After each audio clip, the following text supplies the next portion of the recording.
시청자 여러분 안녕하십니까? 이 공식 선거 운동이 시작되고 이 두 번째 주말을 맞았습니다. 이 주말과 휴일을 맞아서 이 치열한 선거전이 펼쳐질 것으로 예상됩니다.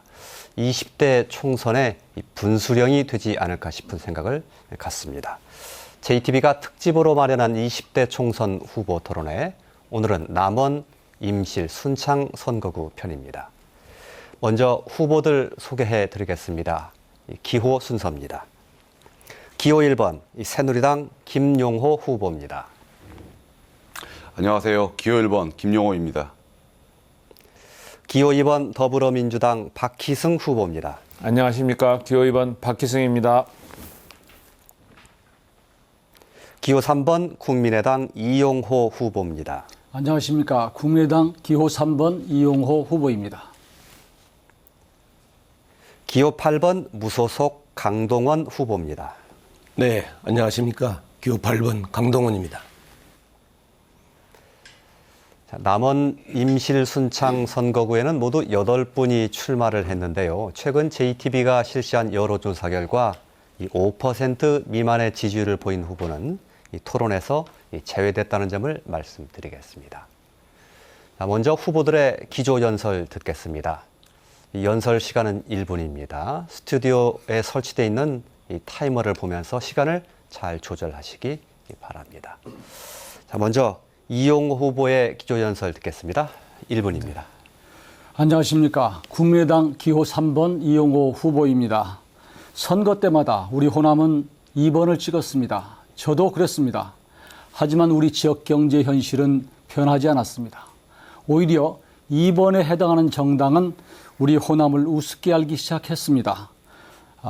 이들은 호남을 선거 때마다 이용하고 그리고 선거가 끝나면 버리는 주머니 속의 공깃돌쯤으로 생각했습니다.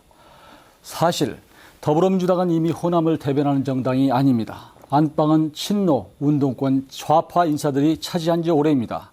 호남에 쓸만한 인사들은 친노 패권주의에 의해서 밀려났고 소신 있고 할 말 하는 의원들이 견디다 못해 탈당해서 만든 정당이 국민의당입니다. 이번 총선에서 호남을 대변하는 정당은 3번 국민의당입니다. 국민의당 후보 기호 3번 이용호를 압도적으로 밀어서 호남의 자존심을 세우고 내년 대선에서 정권 교체의 희망을 만들어야 합니다. 감사합니다. 네, 시간을 잘 맞춰주셨습니다. 다음은 김용호 후보의 기조 연설 듣겠습니다. 예, 존경하는 남원 임실 순창 주민 여러분. 저는 국회의원으로 출세하겠다고 이번 선거에 나선 것은 아닙니다. 제가 만약 출세를 목적으로 했다면 우리 지역에서 야당을 선택했을 것입니다.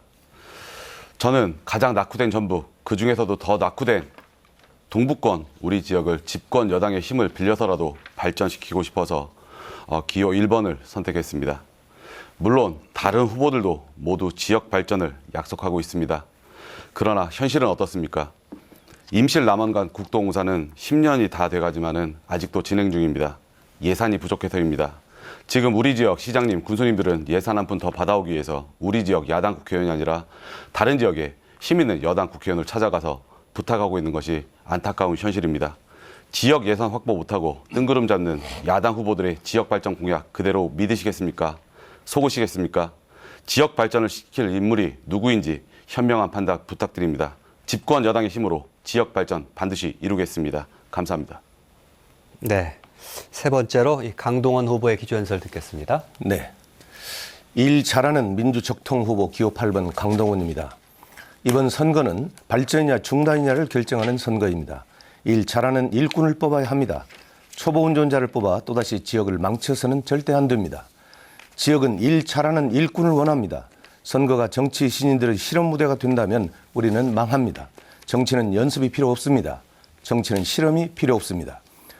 오로지 지역 발전, 자나깨나 지역 발전을 위해 일했던 강동원, 일 잘하는 국회의원으로 검증받았습니다.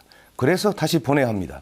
이 강동원이 지난 4년간의 의정활동 경험과 강력한 추진력, 중앙부처의 다양한 인맥을 활용해 국가 예산을 확보하겠습니다. 임실 군민 여러분들의 한을 풀어드리겠습니다. 남원과 순창의 중단 없는 발전을 확실하게 실천하겠습니다. 김대중 노무현 두 분의 대통령을 모셨던 이 강동원 반드시 승리해서 사라진 원칙과 정의를 세우겠습니다. 기호 8번 강동원을 확실하게 당선시켜 주십시오. 기회를 주십시오. 감사합니다. 네, 마지막으로 이 박희승 후보의 기조연설 1분 듣겠습니다. 안녕하십니까. 더불어민주당 기호 2번 박희승 후보입니다. 존경하는 임실, 순창, 남원 주민 여러분, 임순남이 다시 한 가족이 되었습니다. 저는 어느 한 지역도 소외되지 않고 경제적으로 뒤떨어지지 않도록 지역 발전을 이끌겠습니다. 존경하는 임순남 주민 여러분, 저는 처음 법복을 입던 초심으로 국회에 들어가 정치꾼이 아닌 봉사자로 일하겠습니다. 기호 2번 저 박희승은 인재 영입 후보입니다. 다른 후보들에 비해 출발은 늦었지만 30여 년 공직 생활을 통해 검증된 가장 든든하고 믿음직한 후보입니다. 이 당 저 당 옮겨다니는 철새 정치는 안 됩니다. 철만 되면 나오는 선거꾼도 안 됩니다. 기호 2번 저 박희승과 함께 통합의 길에 동참해 주십시오. 여러분은 당당한 대표가 되겠습니다. 감사합니다. 네, 후보들의 이 기조연설 1분씩 들어보았습니다. JTB 토론은 이 상호 토론 중심으로 진행됩니다. 중간에 이 사회자가 드리는 질문도 준비가 되어 있습니다. 그 질문은 사전에 후보들에게 공개되지 않았다는 점을 말씀드리겠습니다. 자, 본격적인 토론 순서입니다. 첫 번째 상호 토론을 갖겠는데요. 상호 토론 시간에는 돌아가면서 후보들에게 주도권이 주어집니다. 주도권을 가진 후보가 상대 후보의 발언을 통제할 수 있다는 뜻입니다. 이 주도권을 가진 후보에게 5분의 시간을 드리는데요. 나머지 3분의 후보 가운데 2분을 선택하셔서 2분 30초씩 시간을 나누어 쓰셔야 되겠습니다. 주제는 지자체 소멸리기 대책에 관한 것입니다. 이 주제의 배경을 좀 설명을 드리겠습니다. 임실, 순창은 인구가 각각 3만 명 정도입니다. 한 연구 결과에 따르면 젊은 여성의 인구수가 노인 인구의 절반에도 미치지 못할 경우 장기적으로 그 자치단체는 소멸을 걱정해야 합니다.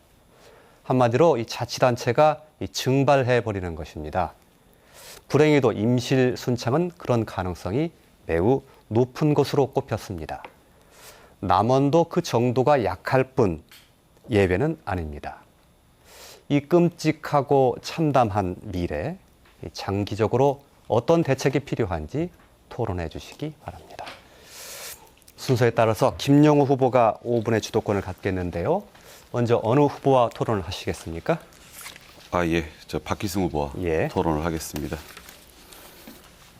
시작하시죠. 예, 지자체가 소멸되는 가장 큰 이유는 투입 대비 효과가 적은 비효율적인 구조 때문입니다. 현재 대통령 소속 자문위원회인 지방자치발전위원회는 인구 3만 명 이하 소규모 지자체와 의회를 통합하는 방안을 추진하겠다고 밝혔습니다. 그 이유는 이들 지역 대부분이 지방재정 자립도가 10%도 안 되고 행정 효율성이 투입 예산 대비 좀 상당히 낮기 때문입니다. 그리고 선거 때마다 막대한 비용을 지출해야 되고 그 공무원이 인구 대비 좀 과다하기 때문에 재정 악화 이런 문제점이 있기 때문입니다. 선진국의 경우에는 인구가 일정 기준을 넘지 못하는 지자체를 대상으로 해서 적극적으로 통합을 유도해서 소기의 성과를 거두었다고 합니다. 현재 우리 전라북도 경우에는 무주지난 장수, 그다음에 우리 지역구인 임실, 순창 이렇게 15곳 정도가 그 대상이 되고 있고 실제로 무주지난 장수는 통합을 추진한다고 합니다. 근데 만약에 통합의 길을 걷게 된다면은 여러 가지 원칙이 있지만은 제 개인적으로는 주민을 위한, 주민에 의한 형태로 진행되어야 한다고 생각을 합니다. 그리고 또한 통합을 위해서는 물리적인 어떤 통합보다는 정서적인, 문화적인 화합이 필요하다고 생각을 합니다. 제가 박희승 후보께 좀 질문 드리겠습니다. 정서적인, 문화적인 통합이 필요하다고 생각을 하는데, 화합이 필요하다고 생각하는데 그에 대한 대책이 있는지 한번 좀 묻고 싶습니다. 네, 그건 다문화 가정력입니까? 아닙니다. 지자체 통합과 관련돼서 네. 예. 어느 지자체, 어디와 어디 통합을 말씀하십니까? 지금 문제가 되고 있는 게 임실과 순창입니다. 인구 3만 명이 안 되기 때문에 대통령 소속 그 자문위원회, 지방자치발전위원회에서 통합을 얘기하고 있습니다. 근데 그냥 무조건 통합을 한다기보다도 여러 가지 제반 조건이 맞아야 되는데 저는 정서적이고 문화적인 통합이 좀 필요하다고 생각을 합니다. 이런 부분과 관련해서 어떤 생각을 가지고 계신지 좀 답변 부탁드립니다. 네. 임실, 순창, 남원은 지역구가 서로 세 개가 같이 한 적도 있었고 또 순창, 임실이 같이 한 적도 있었던 걸로 알고 있습니다. 그렇지만 어떤 지금 인구 비례로 이번에도 선거구를 조정했지만 사실은 그 각 군, 각 시별로 그 예. 정서는 독립해서 남아있다고 생각합니다. 그래서 저는 그러한 부분들의 그 특성을 감안해야지 단순히 인구가 줄어들었다고 해서 순창, 예, 임시를 잘 파괴했다는 알겠습니다. 생각은 정서적인 문화적인 화합에 대해서 예. 어떤 방안이 있는지 여쭤봤는데요. 나머지 2분 30초 다른 후보에게 쓰셔야 되겠습니다. 예, 이영호 후보님께 좀 질문을 드리겠습니다. 혹시 쌍치하고 복흥을 가보신 적이 있으세요? 수없이 가봤습니다. 네, 문제점이 뭐라고 생각하시나요? 사실은 그 순창읍하고 네. 쌍치복흥하고 이 고개를 넘어가는 길이 상당히 어렵고 그래서 겨울에 눈이 오고 그러면 굉장히 네, 불편한 맞습니다. 점이 있고 오히려 정읍골에 가깝다 그런 네, 점이 맞습니다. 있죠. 네. 현재 순창의 경우에는 쌍치 복흥면이 있지만은 읍에서 순창 읍 내에서 쌍치 복흥을 가기 위해서는 고개를 넘어야 됩니다. 근데 그 고개를 넘기 위해서는 또 전라남도 담양을 일부 거쳐서 가기도 합니다. 그래서 상당히 교통이 어렵고 오히려 이제 쌍치와 복흥면의 경우에는 생활권이 정읍입니다. 학교도 학생들이 정읍으로 많이 가고 있습니다. 그래서 개인적으로는 쌍치 밤제 터널이 쌍치의 밤제 터널이 아니라 그 쌍치와 구림을 잇는 밤제 터널이 조속히 뚫려서 쌍치 복흥 지역도 이제 순창읍의 생활권으로 좀 묶여야 된다고 생각을 합니다. 이런 부분이 있는데요. 그렇지만 이제 가장 중요한 게 인구 증가 문제가 있습니다. 일단 기본적으로 지자체 소멸을 막기 위해서는 인구가 늘어야 된다고 생각을 합니다. 그래서 대통령 소속 기구에서 추진하고 있는 3만 이하 통합에 대해서 좀 막을 필요가 있다고 생각을 하는데 일자리 창출과 같은 피상적이고 모호한 답변 말고 인구 늘리는 데 있어서 어떤 구체적인 대책이 있는지 좀 궁금하고요. 저출산 극복도 하나의 대책인데 공공보육시설을 확대하고 보육 및 육아 교육을 지원한다고 해서 저출산 문제는 해결되지 않는다고 생각을 합니다. 어떤 대책이 있는지 좀 말씀 부탁드립니다. 인구 증가시키는 것은 뭐 사실 우리뿐만 아니라 모든 지자체가 전부 안고 있는 고민입니다.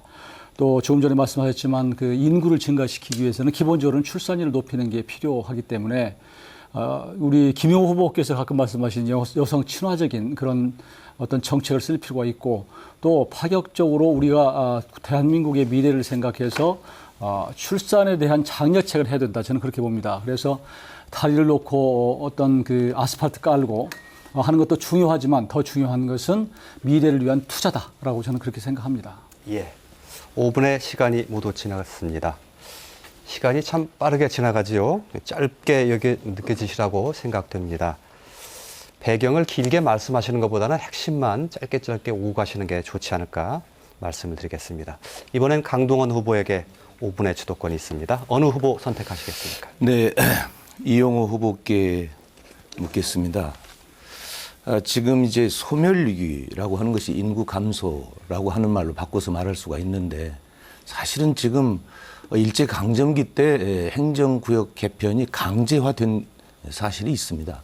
우리 남원 같은 경우가 전남 구례 산동, 곡성 고달, 그다음에 순창군의 적성 동계, 그다음에 임실군의 지사 오수, 그다음에 이제 지사 오수 3개, 그리고 장수군의 번암과 산서 이 지역이 남원이었습니다. 이제 그런데 이게 이제 만세운동 때문에 강제로 이렇게 분할됐던 것이 있는데 이런 문제들이 사실상 이 정서를 해치는 부분들이 있거든요. 생활권을 침해하는 것이고 그래서 우리가 전체적으로 행정구역 개편이 좀 필요하다. 여기 대해서 어떻게 생각하신가요? 이제 말씀하신 것의 취지는 좀 동감을 합니다. 그리고 그러나 또 일제시대 이후에 또 상당 기간 벌써 한 60년 남짓 또 이렇게 또 해온 측면 또 그 이후에 생긴 역사와 문화 이런 것들이 있기 때문에 이런 부분을 잘 서로 균형감을 가지고 할 필요가 있다는 생각이 들고요. 그래서 지금 사실은 뭐 정부에서도 지자체 통합 여러 가지 얘기들이 나오고 있는데 마찬가지로 국회의원 선거도 광역화하느냐 여러 가지 논란이 있어서 이런 부분을 통합적으로 좀 검토할 필요는 있다고 저는 봅니다. 네. 참고로 2015년도에 우리 관내인 임실 순창 남원에 인구가 얼마나 감소됐는지 혹시 아시고 계시나요?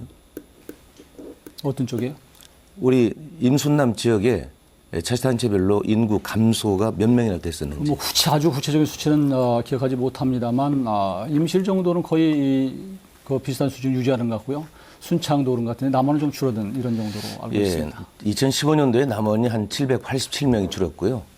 순창군이 120명 감소했는데 임실은 492명이 증가했습니다. 그것이 이제 35세단, 그다음에 일신제강 이런 그 영향이 좀 있었다고 보지만 결국은 자연사 하시는 어른들의 그 비율과 비교했을 때 출산율이 너무 낮다. 그래서 출산율을 장려할 수 있는 정책, 이것이 우리 지자체에서 반드시 필요하다 이렇게 보는데 거기에 대한 어떤 그 입장 있으시면 말씀해 주시죠. 지금 전국적으로 서울 같은 경우에도 이제 구별로 출산책에서 2명, 3명 남으면 인센티브를 주고 하는 것도 있고요. 지자체별로 출산율 높이기 위해서 상당히 노력들을 하고 있습니다만 저는 이걸 지자체별로 이것을 할 것이 아니라 전국적으로 국가 차원에서 출산책을 정말 장려해야 된다. 지금 OECD의 그 사실 최저의 거기까지 들어야 출산을 될 갖고 것 있는데 같습니다. 나머지 후보와 2분 30초 쓰시면 되겠습니다. 네, 우리 박희승 후보께 이어서 말씀을 좀 드려보겠습니다. 지금 출산율 때문에 지금 말씀을 드렸는데, 지난 한 해 동안 우리 관내에서 태어난 신생아가 얼마나 되는지 혹시 아시나요? 네, 저도 뭐 구체적인 숫자를 거기까지는 검토를 못했습니다만, 뭐 찾아보겠습니다. 결국은 우리 남원 같은 경우가 한 570명, 임실 210명, 순창이 148명 정도가 출산을 했는데 이 출산율이 적다라고 하는 것은 우리 지역의 젊은 가임 여성들, 젊은 부부들이 없다는 얘기죠. 그래서 돌아온 농촌으로 우리가 정책을 전환하고 모든 동력을 집중시켜야 된다. 그런 관점에서 볼 때 돌아오는 농촌, 젊은 일꾼들이 돌아오는 농촌으로 만들 수 있는 정책은 과연 뭐가 있을까? 여기에 대해서 한번 답변을 해 주시죠. 네. 귀농 귀촌 사업에 대한 지원에 대해서는 아마 남원시에서도 많이 하는 걸로 알고 있고 임실 순창도 같은 것으로 알고 있습니다. 저는 그분들이 잘 정착할 수 있도록 지원을 당연히 해야 되겠고 그다음에 무엇보다도 이분들이 남원에 와서 아니면 임실 순창에 와서 일자리를 얻을 수 있도록 적극 도와줘야 한다고 생각합니다. 그런 부분들은 저희가 어떤 남원 지역의 관광산업 육성, 그다음에 지나가는 관광이 아닌 숙박하는 관광을 통해서 일자리를 많이 창출하고 또한 그 농업단지들에 뭐 중소기업 유치해서 일자리를 많이 창출하는 것도 필요하다고 생각합니다. 제가 이제 이 관심을 갖고 답변을 좀 듣고 싶어 했던 거는 우리 남원 지역이 어떤 서비스 산업을 가지고 인구 증가를 도모할 수는 없습니다. 전통적인 농업 지역이기 때문에 농업 소득이 연간 1억 원 이상이 보장된다면 우리 지역의 많은 농가들이 도시에서 유입될 것입니다. 실제가 우리 지자체에서도 연간 소득 1억 원을 목표로 하는 귀농 귀촌 정책을 사용하고 있다. 이 말씀을 드리면서 마치겠습니다. 예. 다음은 박희승 후보가 주도권 갖겠습니다. 네. 김영호 후보께 질문하겠습니다. 농촌 지역 지자체 위기, 인구 감소와 고령화, 그리고 재정 부실이 주된 원인이라고 생각하는데 동의하십니까? 재정 부실한 말씀은 조금 약간 동의를 못 하겠습니다. 네, 그래요. 지방 소도시는 없어지고 대도시만 남는 게 아닌가 하는 걱정도 드는데 어떻게 생각하십니까? 그럼 뭐 걱정이 있을 수 있다고 생각을 합니다. 남원의 경우 최근 5년간 약 3,417명 인구가 감소하고 특히 남원의 65세 이상 인구는 매년 1%씩 증가하여 현재 2015년 2468명으로 24%나 됩니다. 또 임실 순창도 초고령 사회로 진입하고 있습니다. 그동안 각 지자체마다 인구 유입을 위해서 기업 유치, 귀농 귀촌 사업 그리고 출산 장려 정책 등 부당한 노력을 해오고 있습니다만 성과는 올리지 못하고 있는데 다른 혹시 정책이 있을까요? 예, 일단은 일자리와 관련해서 사실은 뭐 중소기업을 많이 유치하겠다라는 말씀을 많이 하십니다. 근데 중소기업을 유치한다고 해서 사람이 늘어난다, 인구가 늘어난다, 이건 좀 동의를 못 합니다. 왜냐하면 그 배경에 일자리가 있다고 해서 사실은 물론 그 직장에 근무하기 위해서 사람이 들어올 겁니다. 하지만 실제적으로 거주할 것인지 이건 좀 의문이고요. 그래서 실질적으로 거주할 수 있는 여건을 마련해야 되는데 제가 누차 토론에서 강조했습니다만은 이전 토론에서 강조했습니다. 여성 친화적인 도시를 만들어야 됩니다. 남성은 여성을 따라갑니다. 여성이 실질적으로 거주할 수 있는 재반 여건이 충분하다면은, 그리고 여성이 원한다면은 남성들은 자연스럽게 따라갈 수밖에 없고요. 예, 그래서 여성 친화적인 도시를 만들어야 된다라고 생각을 합니다. 네. 이는 지방만의 문제는 아닌 국가 전체의 문제로 정부의 적극적인 의지로 추진할 문제라고 생각하는데 동의하십니까? 예, 맞습니다. 네. 이게 왜냐하면은 좀만 더 설명을 드리자면 시간 나왔으니까 좀 말씀드리겠습니다. 지금 인구 감소 문제는 전국적인 현상입니다. 물론 농촌의 경우에 좀 더 심각한 이유가 젊은이들이 떠나고 있기 때문입니다. 단지 보육시설 만든다고 해서 인구 늘어나는 것도 아니고 출산 장려금 준다고 해서 늘어나는 게 아닙니다. 실질적으로 우리 아이를 낳아서 키울 때 얼마나 어려움이 있는지 알고 그리고 그 문제 해결을 위해서 서로 맞대고 좀 논의를 해야 된다고 생각을 합니다. 예. 다른 후보와 또 2분 30초 쓰시면 되겠습니다. 네. 강동원 후보께 질문하겠습니다. 네. 저는 저출산 고령화에 대한 정부 정책을 점검하고 각 부처별 다각적인 정책이 시행되어야 한다고 보는데 구체적으로 어떤 정책이 있겠습니까? 저출산 고령화 정책을 타개하기 위해서는요, 가장 중요한 게 이 가임 여성, 소위 젊은 여성들이 요즘 전부 직장을 다니지 않습니까? 그래서 이 보육의 문제를 정부에서 해결해 줘야 됩니다.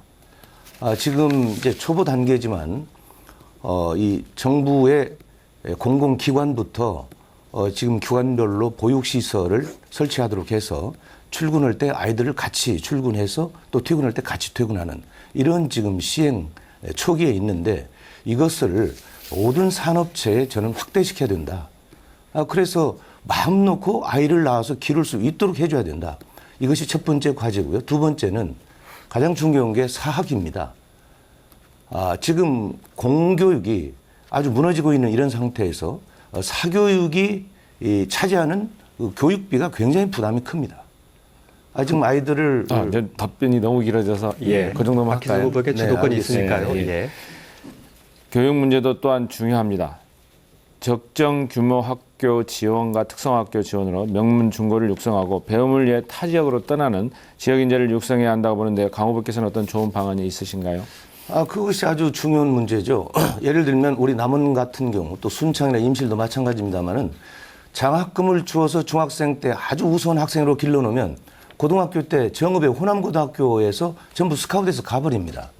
장학금을 다 주고 기숙사를 다 제공하고 그래서 결국은 이 우리 관내의 학생들이 잠깐만요. 좋은 방안이 있으시냐고요. 그래서 현실이 그렇다는 건데. 아니 이걸 현실을 설명하고 좋은 방안을 근데 너무 말씀드리겠습니다. 시간이 짧아서요. 그래서 이런 문제를 해결하려면 결국은 공교육이 제자리에 서야 된다. 공교육 이렇게 제자리. 볼 수밖에 예, 없습니다. 감사합니다. 재정 부실은 더 심각합니다. 이 재정 자립도가 남원 임실 순창 전국 최하위권인데 재정 자립도를 높이는 방안이 혹시 있겠습니까? 재정 대답할 시간이 거의 답변할 시간이 없을 것 같습니다. 시간이 다 돼서요. 아쉽습니다.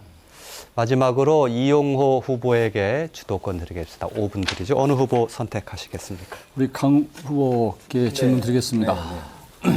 지자체 위기는 두 가지 측면이 있습니다. 하나는 지금 계속 논의된 것처럼 출산율, 인구 감소의 문제가 있고 또 한 가지는 이제 재정의 문제인데요. 조금 전에 우리 박희승 후보께서 물었는데 답변을 시간을 안 드리는 것 같아서 제가 다시 질문을 드리겠습니다. 지금 사실은 우리 가임 여성 그러니까 20대에서 30세까지의 가임 여성이 많아야지 출산율이 높아지고 또 그들이 또 마음 놓고 일할 수 있도록 하는 환경을 만들어준 것이 매우 필요하다고 생각합니다. 이런 측면에서 여성 인구를 늘릴 방법, 그러니까 이런 그 보육 문제뿐만 아니라 실질적으로 여성이 임순남 지역에 많이 유치될 수 있도록 하는 방법이 있는지 좀 말씀해 주세요. 예, 질문이 굉장히 좀 포괄적이고 좀 난해한데요. 예를 들면 그렇습니다. 가임 여성을 유입할 수 있는 정책을 딱 단정지어서 얘기한다는 것은 굉장히 좀 어렵다고 봅니다. 왜냐? 남편이 있지 않습니까? 가장 중요한 건 남편의 일자리가 있어야 여성이 같이 들어오는 것이죠. 그래서 우리 남원, 순창, 임실이 기본적으로 가지고 있는 한계가 소비 도시이지 생산 도시가 아니다. 내륙 지역에 있는 이 지역적 위치 때문에 이 산업 시설이 들어올 수 있는 형편이 못 된다. 그래서 결국은 우리가 뭘로 해야 되느냐? 친환경적인 관광 산업을 발전시킨다든지 뭐 이렇게 해서 서비스 산업을 좀 육성해서 젊은이들이 와서 많은 일을 할 수 있도록. 예를 들면 제가 이번에 이제 지리산에 국립공원 이 관리공단에서 지리산 생태 연구원을 이번에 신설하도록 했습니다. 예, 저 듣고요. 사실 이제 우리가 지방 재정 자립도가 낮은 것은 국세와 지방세 간의 어떤 배분이라고 그럴까요? 이런 게 좀 잘못됐다 이런 지적도 있습니다. 그래서 지금 남원의 재정 자립도는 9.1%, 임실은 5.6%로 정말로 열악합니다. 순창도 7.2% 정도여서 이 재정의 문제.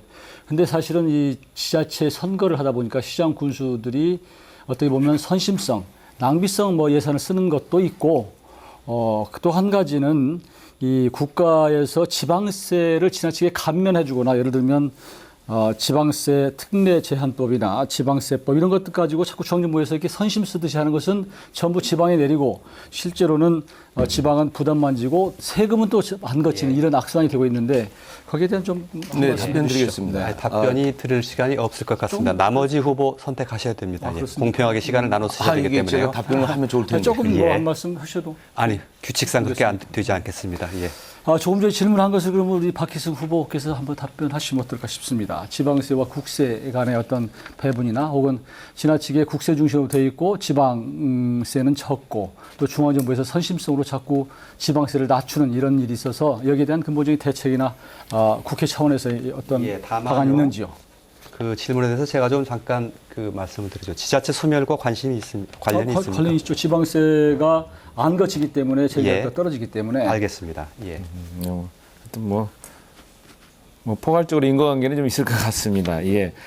어쨌든 재정 자립도를 높이는 방안으로서 저도 2, 3차 산업의 비중을 높여서 지방세 비중을 높여가는 그런 방안도 필요하다고 보겠고요.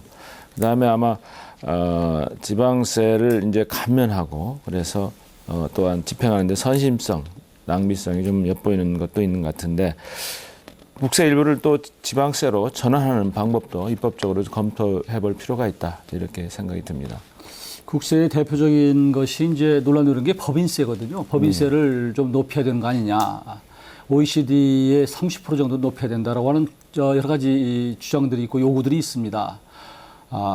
여기에 대해서 법인세에 대한 입장은 어떻습니까? 저도 뭐 법 전문가니까 법인세 부분도 잘 압니다. 근데 실질적으로 우리나라 법인세 부담률보다 그러니까 외형상 법인들이 부담하는 부담률보다 감면되는 혜택들이 많기 때문에 실질 부담률이 우리나라가 굉장히 낮습니다. 사실은 제가 알기로 20%도 안 되는 걸로 알고 있습니다. 실질 부담률이. 그래서 그런 부분들에 대해서 법인세를 실질적으로 많이 낼 수 있도록 좀 유도를 해서 그런 부분들을 그래서 국가와 지방 간의 재정 균형을 꾀할 필요가 있다. 그런 생각도 하고 있습니다. 결국은 복지 수요는 이제 농어촌에서 굉장히 많고 그러나 지방세는 거치지 않고 이런 악순환이 계속되고 있고요. 지방 그 자치단체장들의 선심성 행사나 이런 것들이 많기 때문에 이런 것들이 균형 있게 되지 않을까. 제가 말씀드린 것 중에 하나가 그 지리적 표시로 인해서 수익을 지방으로 환원하는 그런 것들도 그런 부분 중에 하나일 거라고 생각합니다. 예. 예. 잘 들었습니다. 이것으로 첫 번째 상호 토론을 모두 마치겠습니다. 시간을 비교적 잘 지켜주셔서 고맙습니다. 이번엔 사회자가 질문 하나 드리죠. 강동원 후보가 먼저 1분 동안 답변 주시면 고맙겠습니다. 앞서 조금 이야기가 나왔던 부분이기도 한데요. 궁극적으로 보면 그렇다고 봅니다. 어려움에 처한 우리 이 농업의 탈출구로 농업의 6차 산업화가 주목을 받고 있습니다. 이 6차 산업화는 다른 말로 하면 농민이 사업, 즉 비즈니스에 도전한다는 건데요. 당연히 쉬운 일이 아닙니다. 판로를 확보하지 못해서 실패를 하기도 하고 또 가공시설을 투자했다가 놀리는 곳이 수두룩합니다. 말처럼 쉽지 않은 이 농업의 6차 산업화, 어떤 지원이 필요합니까? 네, 지금 이제 농촌에서 가장 화두가 되는 게 6차 산업입니다. 생산에서 가공해서 판매까지 이것을 이제 한 농가 또는 이제 그 영농법인에서 이제 쭉 하겠다 이런 얘기인데 사실은 이게 굉장히 중요합니다. 그동안에 농가 소득이 감소됐던 주 요인은 이 중간 도매상 유통 과정에서 굉장히 문제가 있었는데 이 유통 단계가 없어지는 거거든요. 그래서 최근에는 소위 인터넷 판매망을 통해서 전국에 이 택배로 판매하는 이런 수단이 아주 성행하고 있는데 이것은 대단히 중요하다. 그래서 정부에서 6차 산업에 대한 좀 더 애착을 가지고 아주 심층적으로 지원할 수 있는 그런 체계로 지금 전환을 하고 있습니다. 농림수산식품부에서 이 부분이 주요 정책으로 지금 현재 진행이 되고 있고 이것이 정착이 된다면 로컬 푸드까지 연결을 시켜가지고 농가 소득에 크게 기여할 것으로 보고 있습니다. 예. 다음은 박희승 후보의 답변 듣겠습니다. 네. 같은 질문입니다. 예. 농산물 최저가 보장법. 6차 산업화, 농업의 6차 산업화에 어떤 지원이 필요한지 문제입니다. 네. 예. 저는 농산물 농자천하지대본이라고 했습니다. 농민에게 웃음을 주는 정치인이 되도록 하겠습니다. 농산물 최저가 보장제는 채소 등 주요 품목의 시장 가격이 생산비에 미치지 못하는 경우 차액을 보장하는 제도입니다. 전라북도와 농민단체는 농산물의 최저 가격을 보장해주는 조례 제정을 추진하고 전북 농정 현안을 해결하기 위해 농민, 소비자, 행정이 함께 뜻을 모았다는 데 큰 의미가 있다고 생각합니다. 전북에서만 연 5천억 원의 예산이 추가로 필요할 만큼 국가적 정책적 지원이 필요합니다. 예산 확보에도 전략적 접근이 필요할 것입니다. 저는 FTA 피해 농가에 대해 실질적으로 도움이 되는 직불제 지원 법안과 농산물 최저가격 보장 법안을 제정토록 하겠습니다. 네. 예. 다음 이용호 후보의 답변 1분입니다. 농업의 6차 산업화 매우 중요합니다. 오직 하면은 우리 농민들이 쌀 판매하는 것 갖고는 안 되기 때문에 뭔가 정말 사업의 주체로 나설 필요가 있다고 하는데 저는 전적으로 동의를 하고요. 그러다 보니까 이제 뭐 경관 사람 얘기도 나오고 직접 농산물을 가공하는 것, 판매하는 것까지 전부 토탈해서 6차 산업이라고 그러는데요. 우선은 임순남 지역에 갖고 있는 나름대로의 경쟁력, 이것을 가장 브랜드를 만드는 게 중요하다고 봅니다. 순창에 사실은 뭐 장류 이런 것들은 어느 정도 돼 있고 임실도 마찬가지로 치즈 산업이라고 하는 게 많이 돼 있는데 남원도 역시 남원 그 춘향미라고 하거나 여러 가지 또 지리산 쪽에 있는 여러 가지 자연 어떤 제품들이 있습니다. 이런 것들을 지자체들이나 이런 데서 서로 공동으로 이 브랜드를 만들고 또 홍보하는 역할, 판매하는 역할. 그래서 시장 군수와 이 정치인들은 이 홍보를 할 수 있는 어떤 판매원이 돼야 된다. 이런 차원에서 지원해야 된다고 그렇게 봅니다. 예. 마지막으로 김용호 후보의 답변입니다. 예, 요즘 농촌의 가장 안타까운 현실 중에 하나입니다. 예를 들어서 순창의 경우에는 뭐 복분자, 오디, 블루베리 이런 상품이 많이 있는데 판로가 상당히 어렵습니다. 직접 판매하는 것보다는 1차 가공을 해서 완성품을 갖다 판매한다면 더 많은 수익을 낼 수 있습니다. 예를 들어서 에키스라든가 술이라든가 여러 가지 다양한 품목이 있는데요. 6차 산업 육성을 위해서는 이러한 그 가공 산업을 갖다가 상당히 육성을 해야 된다고 생각을 합니다. 하지만 가장 어려운 부분 중 하나가 판로 개척입니다. 제가 참 좋아하는 순창에 그 복분자 술이 있습니다. 하지만 판매가 상당히 어렵다고 합니다. 그 이유가 뭐 대형 마트라든가 심지어 농협 하나로마트에서도 이 취급을 거부하고 있다고 합니다. 이런 부분을 좀 해결해야 된다고 생각을 합니다. 물론 그 전제 조건으로 상당한 그 상품 가치가 있는 브랜드화 이것도 상당히 필요하다고 생각을 합니다. 결론적으로 판로 개척과 브랜드화 이것이 해답이라고 생각을 합니다. 이상입니다. 예. 자, 다음은 두 번째 상호 토론을 갖겠습니다. 방법은 앞서 했던 토론과 같습니다. 주도권이 있는 토론입니다. 한 후보에게 5분의 주도권 드리는데요. 역시 앞서 했던 것과 같이 2분 30초씩 시간을 나눠 쓰시기 바랍니다. 이 주제는 상대 후보의 공약 평가입니다. 자신의 공약 그리고 상대 후보의 공약에 대해서 비교 평가하는 토론을 가져주시기 바랍니다. 토론 시작하시죠. 먼저 박희승 후보에게 주도권 5분 드리겠습니다. 어느 후보 먼저 선택하시겠습니까? 네, 강동원 후보께 질문하겠습니다. 동부 내륙권 고속국도를 조기 추진하겠다고 하셨는데 4년 전 19대 국회의원 선거 때도 공약으로 내세운 바 있습니다. 지금 진행 상황이 어떻습니까? 동부 내륙권 동부 내륙권 국도는 박근혜 대통령의 공약이었습니다. 그래서 새만금에서 정읍, 순창, 남원으로 연계해가지고 전주에서 광양 가는 고속도로 연계시키는 겁니다. 현재 새만금인 부안에서부터 지금 정읍 신태인까지 공사가 진행되고 있고 2단계로 신태인에서부터 남원 구간이 지금 예타 중에 있습니다. 그 예타 결과가 나오게 되면 이 부분은 계속해서 진행이 될 것입니다. 그런데 왜 이것을 공약에다 넣느냐? 사실은 신태인 쪽으로 연결을 해가지고 호남고속도로까지만 왔지 그 이후로는 아예 그냥 그 추진을 안 하고 있었어요. 그래서 이것을 제가 국회에 가가지고 지금 국토부 장관과 담판을 지어가지고 당초 약속대로 대통령 공약이었으니까 지금 남원까지 연결을 해라. 그것이 옳지 않겠느냐. 그래서 지금 현재 예타를 실시하고 있다. 그래서 제가 20대 국회에 가면 이것을 끝을 봐야 될 거 아니겠습니까? 그래서 공약에 넣었습니다. 이 공약을 제대로 추진하려면 최소한 4년 동안 가장 기본인 국토종합계획이라도 포함되어야 한다고 보는데요. 소관 상임위인 국토위원이면서도 진척이 없는 것은 어떻게 된 것인가요? 왜 진척이 없다고 얘기를 하십니까? 지금 진척이 있다고 얘기를 하는데 이게 대통령 공약 사업이었고 4차 국토교획 사업에 들어있고 안 들어있고 그게 문제가 아니에요. 이미 지금 새만금에서 정읍까지는 이 공사가 진행이 되고 있는데 안 되고 있다는 얘기는 지금 우리 박 후보께서 이 내용에 대해서 깊이 있게 지금 파악이 안 되는 거예요. 그쪽은 저희 이제 관할이 아니기 때문에 그쪽 말고 이제 순창에서 이제 남원 이쪽 말입니다. 이건 네네. 국도입니다. 네. 국토교통부에서 하는 일이고요. 네. 그다음에 그 전통문화진흥육성법 제정을 추진한다고 하셨는데 19대 국회에서 강 후보께서 발의한 것으로 알고 있습니다. 지금 국회에서 제정이 안 됐죠? 이유가 있는가요? 지금 이 박 후보께서는 법률 전문가니까 이 법을 생산하는 입법부의 전문 기능을 잘 모르시는 것 같아요. 예를 들어서 제가 이것은 기존에 있는 법을 개정하는 게 아니고 제정법입니다. 네. 법이 없기 때문에 법을 만들 수 있도록 제정법을 내놨는데 제정법을 내놓으면 상임위원회에서 공개 공청회도 하고 네. 토론회도 하고 다 합니다. 현재 그런 논의가 진행되고 있는 과정이에요. 그런 과정이다. 나머지 네. 시간 다른 후보가 쓰셔야 네. 되겠습니다. 이용호 후보께 질문하겠습니다. 각 지역 특성에 맞는 중소기업 유치에 매진하겠다고 하셨습니다. 네.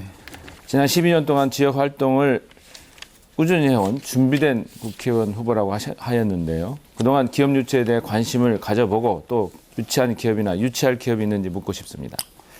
저한테 기회가 주어지지 않았기 때문에 사실은 뭐 제가 실질적으로 할 수 있는 입장은 아니었고요. 다만 그동안 제가 그런 유치 없었어도 기업 유치는 하지 않았지만 우리 지역을 위해서 성호고 기숙사를 짓는데 제가 예산을 가져오도록 옆에서 지원을 하고 또 운봉 4개면 남원시에 냉해 피해를 입었을 때 고건 총리가 직접 오시도록 하고 또 재해지역으로 선포하는 이런 역할들을 했기 때문에 저는 그런 정도의 열정이 있으면 얼마든지 지난번 토론 때도 아마 나왔던 말씀 네, 또 그렇습니다. 말씀하신 것 네, 같은데 네. 그거 말고 다시 또 어떤 유치할 기업이나 뭐 유치한 기업 준비가 많이 되셨다고 하시니까 혹시 지금 생각하고 있는 거 있으신가요? 아니 그리고 제가 뭐 여기서 밝히기는 그렇습니다만 일부 그 IT 업체가 남원 쪽에 투자할 의향이 있는 그런 기업체도 제가 듣고 있고요. 그래서 그런 것들과 또 지자체하고도 또 긴밀하게 연결이 돼야 되기 때문에 그런 부분은 있습니다만 여기서 밝히기는 아주 좀 이른 것 같습니다. 네, 그냥 속으로만 생각하고 계시다. 뭐 구체적인 건 없네요.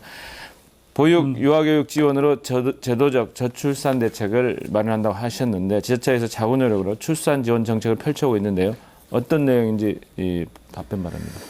조금 전에 강동원 후보께서 참 좋은 말씀하신 것 같아요. 출산을 높이고 또 그 여성들이 요즘에 일자리를 갖더라도 또 이 정말 보육시설이 돼 있지 않으면 실제로 근무하는 데 지장이 있기 때문에 실제로 지금 퇴근은 6시 뭐 7시 되는데 한 4시 되면은 또 애들을 또 데려와야 되기 때문에 그런 또 시간 차이가 있어서 이런 부분에 대한 문제점 이런 것들이 꽤 있어서 보육시설의 문제나 이런 것들은 좀 더 신경 써야 된다고 봅니다.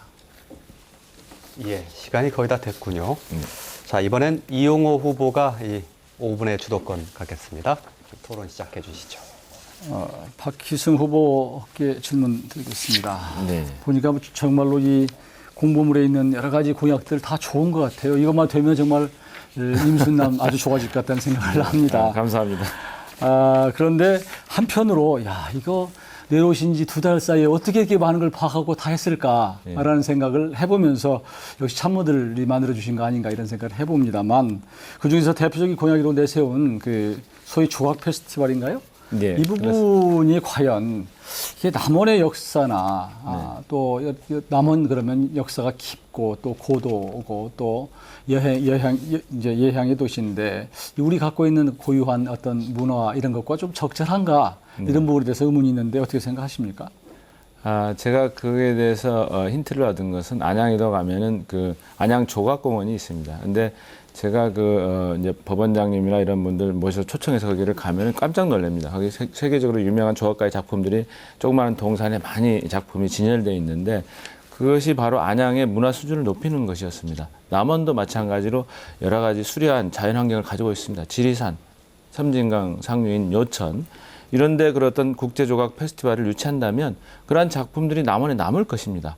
그러면 그것들이 매년 쌓여간다면 굉장한 문화자산이 될 것이고 보통 그 조각 페스티벌 해서 막 곳곳에서 하는 것이 있지만 저는 그거보다는 어떤 프랑스나 일본 세계적으로 유명한 작가들이 접촉하고 있습니다.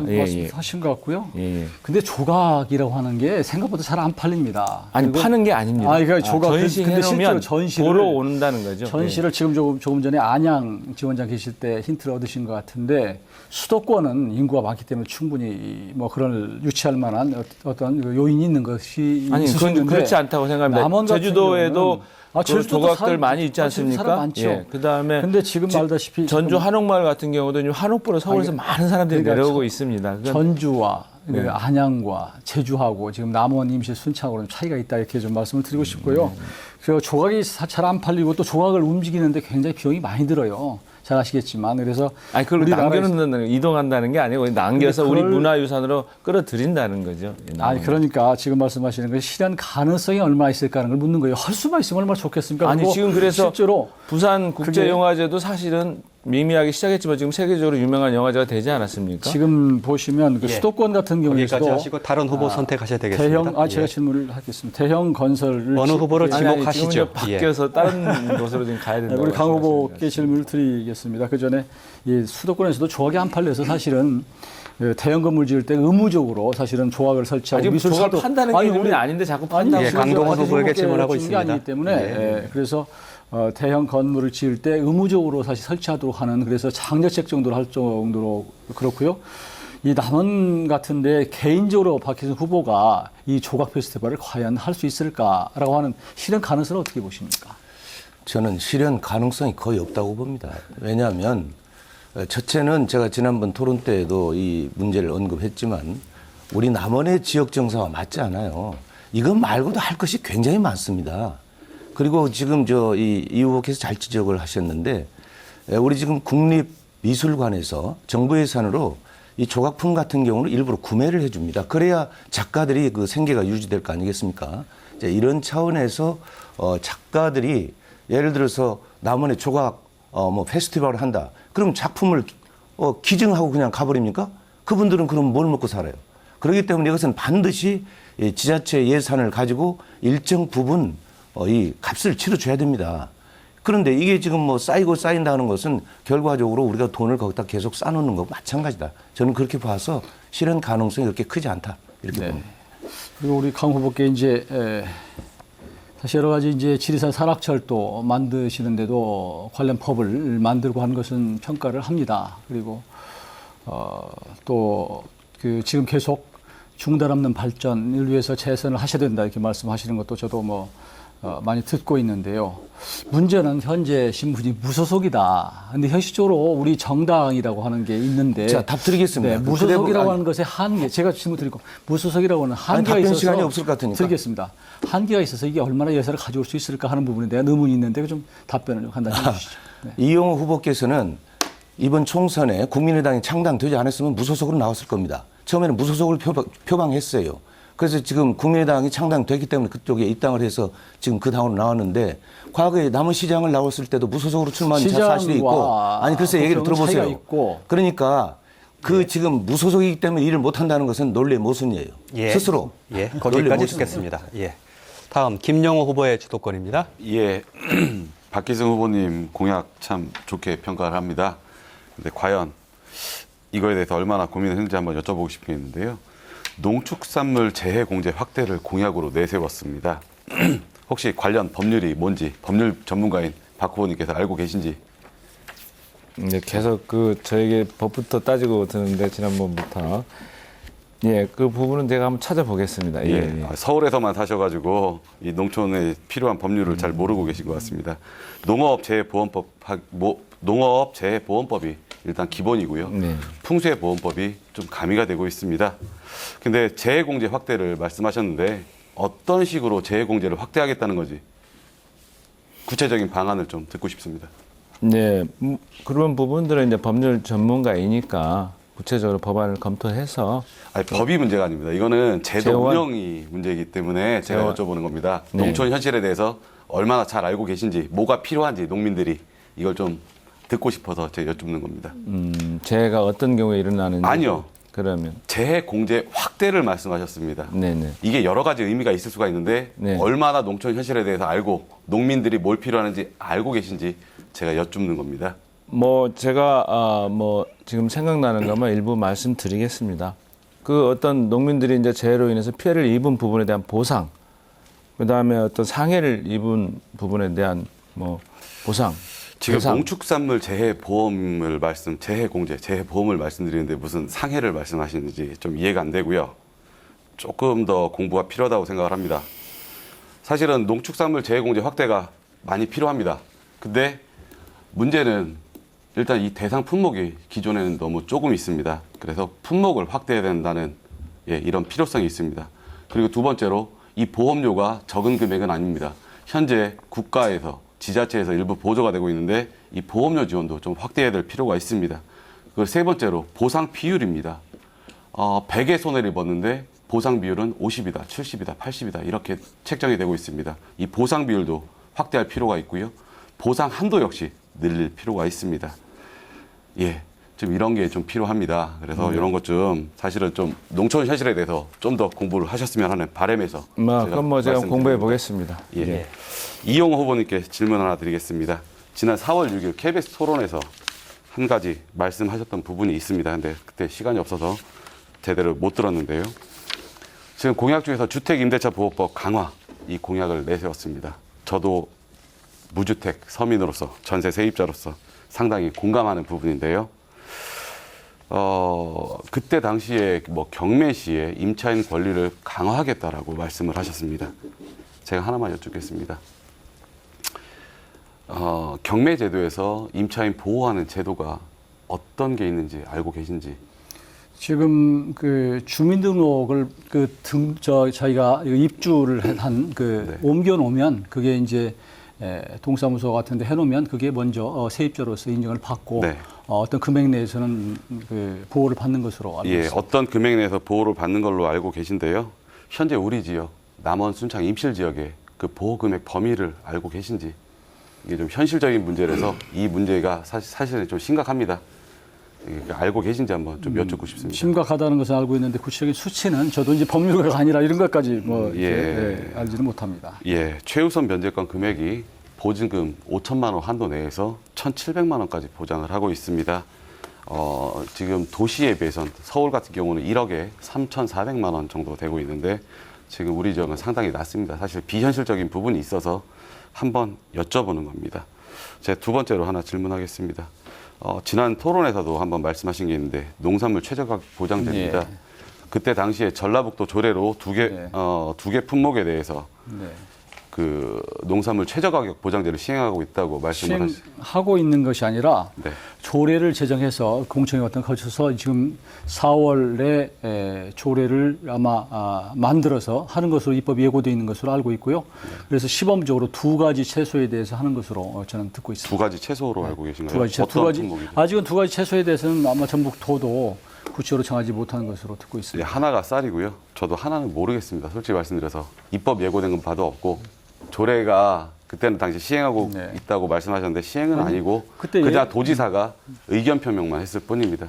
지금 혹시 조례를 제정하는 과정에 있다 제가 그렇게 예, 2개 품목에 대해서 필요한 오해가 예산이 있다면, 필요한 예산이 얼마인지 알고 계신지. 제가 듣기 한 5천억 뭐 이렇게 전라북도 말씀드리는 겁니다. 아니 전라북도에 대해서 구체적으로는 그것도 역시 수치는 그 그것도 약 100억, 규모나 약 100억 이런 거에 따라서 정도입니다. 달라지겠죠. 품목을 어떻게 왜냐하면 구성하느냐에 이게 따라서. 예산과 밀접하게 연관된 거기 때문에 여쭤봤던 겁니다. 예, 거기까지 하지요. 다음은 강동원 후보에게 주도권이 있습니다. 네, 이용호 후보께 묻습니다. 패권 정치가 아닌 지역 정치를 복원하겠다 이렇게 공약을 하셨어요. 그런데 국민의당이 창당 이후 최근까지 보여준 것은 이 호남 볼모로한 패권 정치, 분열 정치를 보여주고 있습니다. 수도권에서의 야권 연대를 거부하고 호남에서 호남 지역당을 자처하는 국민의당, 결코 호남 민심을 대변할 수 없다 저는 이렇게 봅니다. 그래서 국민의당의 현재 모습이 지역 정치 복원이 아닌 분열의 정치라고 이렇게 보는데 여기에 대한 견해를 한번 말씀해 주세요. 저는 누차 말씀드렸지만 지금 국민의당이 탄생하게 된 배경이 국민의당에 참여한 사람도 당연히 야권이 하나로 돼서 정권 교체, 수권 정당으로의 면모를 보였으면 하는 희망을 갖고 있었습니다. 그럼에도 불구하고 그동안 친노나 운동권들 또 이런 분들이 사실은 당을 장악하고 책임지지 않고 변화를 거부하고 기득권을 지키는 것 때문에 불가피하게 나온 정당이 그러면 당 국민의당이다. 내부에서 그런 부분들을 치열하게 논의하고 토론해서 하나로 뭉칠 수 있는 그런 그랬으면 얼마나 좋겠습니까? 우리 유권자들께서 잘 보셨겠지만 작년 하반기에 내내 사실은 그런 정푸운동이라고 할까요? 그 어떤 교체 몸부림을 했었던 것 같은데 그때 저는 묻고 싶어요. 네, 강동원 후보께서는 얼마나 아무튼 이제 하셨나요? 이 과정은 이번 선거로 결론이 날 것으로 보고요. 한 가지 더 묻겠습니다. 이 후보께서는 또 총선 공약으로 새로운 정치 혁신을 이루겠다 이렇게 말씀하셨어요. 그러나 이 후보께서 지금까지 보여주는 그 당내 경선 과정에서의 영입 후보 논란, 또 정치 경력 누락에 따른 정치신 가점 부여, 그리고 선관위 주최 생방송, 선거방송 토론회에서 허위사실 공표 이런 것들을 미뤄봤을 때 너무나 실망스럽고 정치 혁신과는 거리가 멀다. 저는 이렇게 생각을 합니다. 그래서 이 후보가 공약한 새로운 정치 혁신 무엇을 얘기하는 것인지 단 한마디로 표현한다면 정치 혁신을 무엇을 얘기하는 것인지 한번 말씀해 주시죠. 정치라고 하는 것은 민심에 따르는 겁니다. 저는 그게 생각하고요. 민심도 역시 국민을 위한 것이고 그런데 제가 조금 전에 말씀하신 그러니까 정치 혁신이 제가 해명을 좀 해야 정치 되겠는데 민심을 따르는 것이 정치 혁신은 아닌 것이고 민심과 혁신은 다른 거예요. 그러니까 저는 민심 천심이라고 생각하고 민심을 일단 아니 그게 기본으로 혁신입니까? 해서 아니 그렇죠. 아니 기본적으로 민심이 어떻게 혁신이 될 수 있어요? 아니, 민심에 따르는 게 혁신인데 기본적으로 정치가 하던 사람들은 지금까지 자기 중심적으로 정치를 해왔다 네. 저는 그렇게 생각합니다. 네, 예, 그 정도 다른 후보 듣겠습니다. 선택하셔야 되겠습니다. 박이승 후보께 질문합니다. 박이승 후보의 선거 공보를 보면 마을회관 및 경로당 신개축 및 냉난방 유리비 현실 지원 이렇게 돼 있는데 네. 우리 지금 임순란 지역에 경로당 얼마나 드신지 알고 계십니까? 뭐 숫자는 모릅니다만 네. 많이 가봤습니다. 예. 자, 경로당 없는 마을, 마을회관 없는 마을 있다고 보십니까? 없다고 보십니까? 뭐 대부분 다 있는 걸로 알고 있는데 뭐 그 기준이 마을 자, 뭐 호수로 기준으로 말씀드릴게요. 네. 지금 우리 농촌 현실은 마을회관과 경로당은 다 있습니다. 네. 그런데 공약에 신축을 한다, 개축을 한다 이 얘기는 지금 전혀 논리에 맞질 않아요. 아니, 지금 제가- 전라북도 도지사의 정책 방향도 전라북도 내 모든 마을에 마을회관과 노인정은 다 있습니다. 그렇기 때문에 이 사업은 이미 끝난 사업이에요. 그런데 이것을 가지고 신개축을 한다라고 한 이 공약 상당히 좀 황당합니다. 아니, 그리고 그 답변을 해도 말씀을 되겠습니까? 들어보세요. 예. 네, 그리고 제가 한 가지 더 추가로 좀 말씀을 드리자면 냉난방비 유리비 현실 지원 그랬는데 지금 냉난방비라는 것은 겨울철에 이 지금 기름 지원하는 것이고 여름철에는 에어컨 전기세 지급하는 것입니다. 네. 그런데 이것이 지금 부족하다고 보십니까? 아니면 적절하다고 보십니까? 그건 뭐 지역에 따라서 조금씩 차이가 있는 것 같습니다만 그런 부분에 대해서 요청이 있으면 지자체와 협력해서 지원을 하도록 그러면 하겠습니다. 이 운영하는 과정에서의 문제점은 뭐라고 판단하십니까?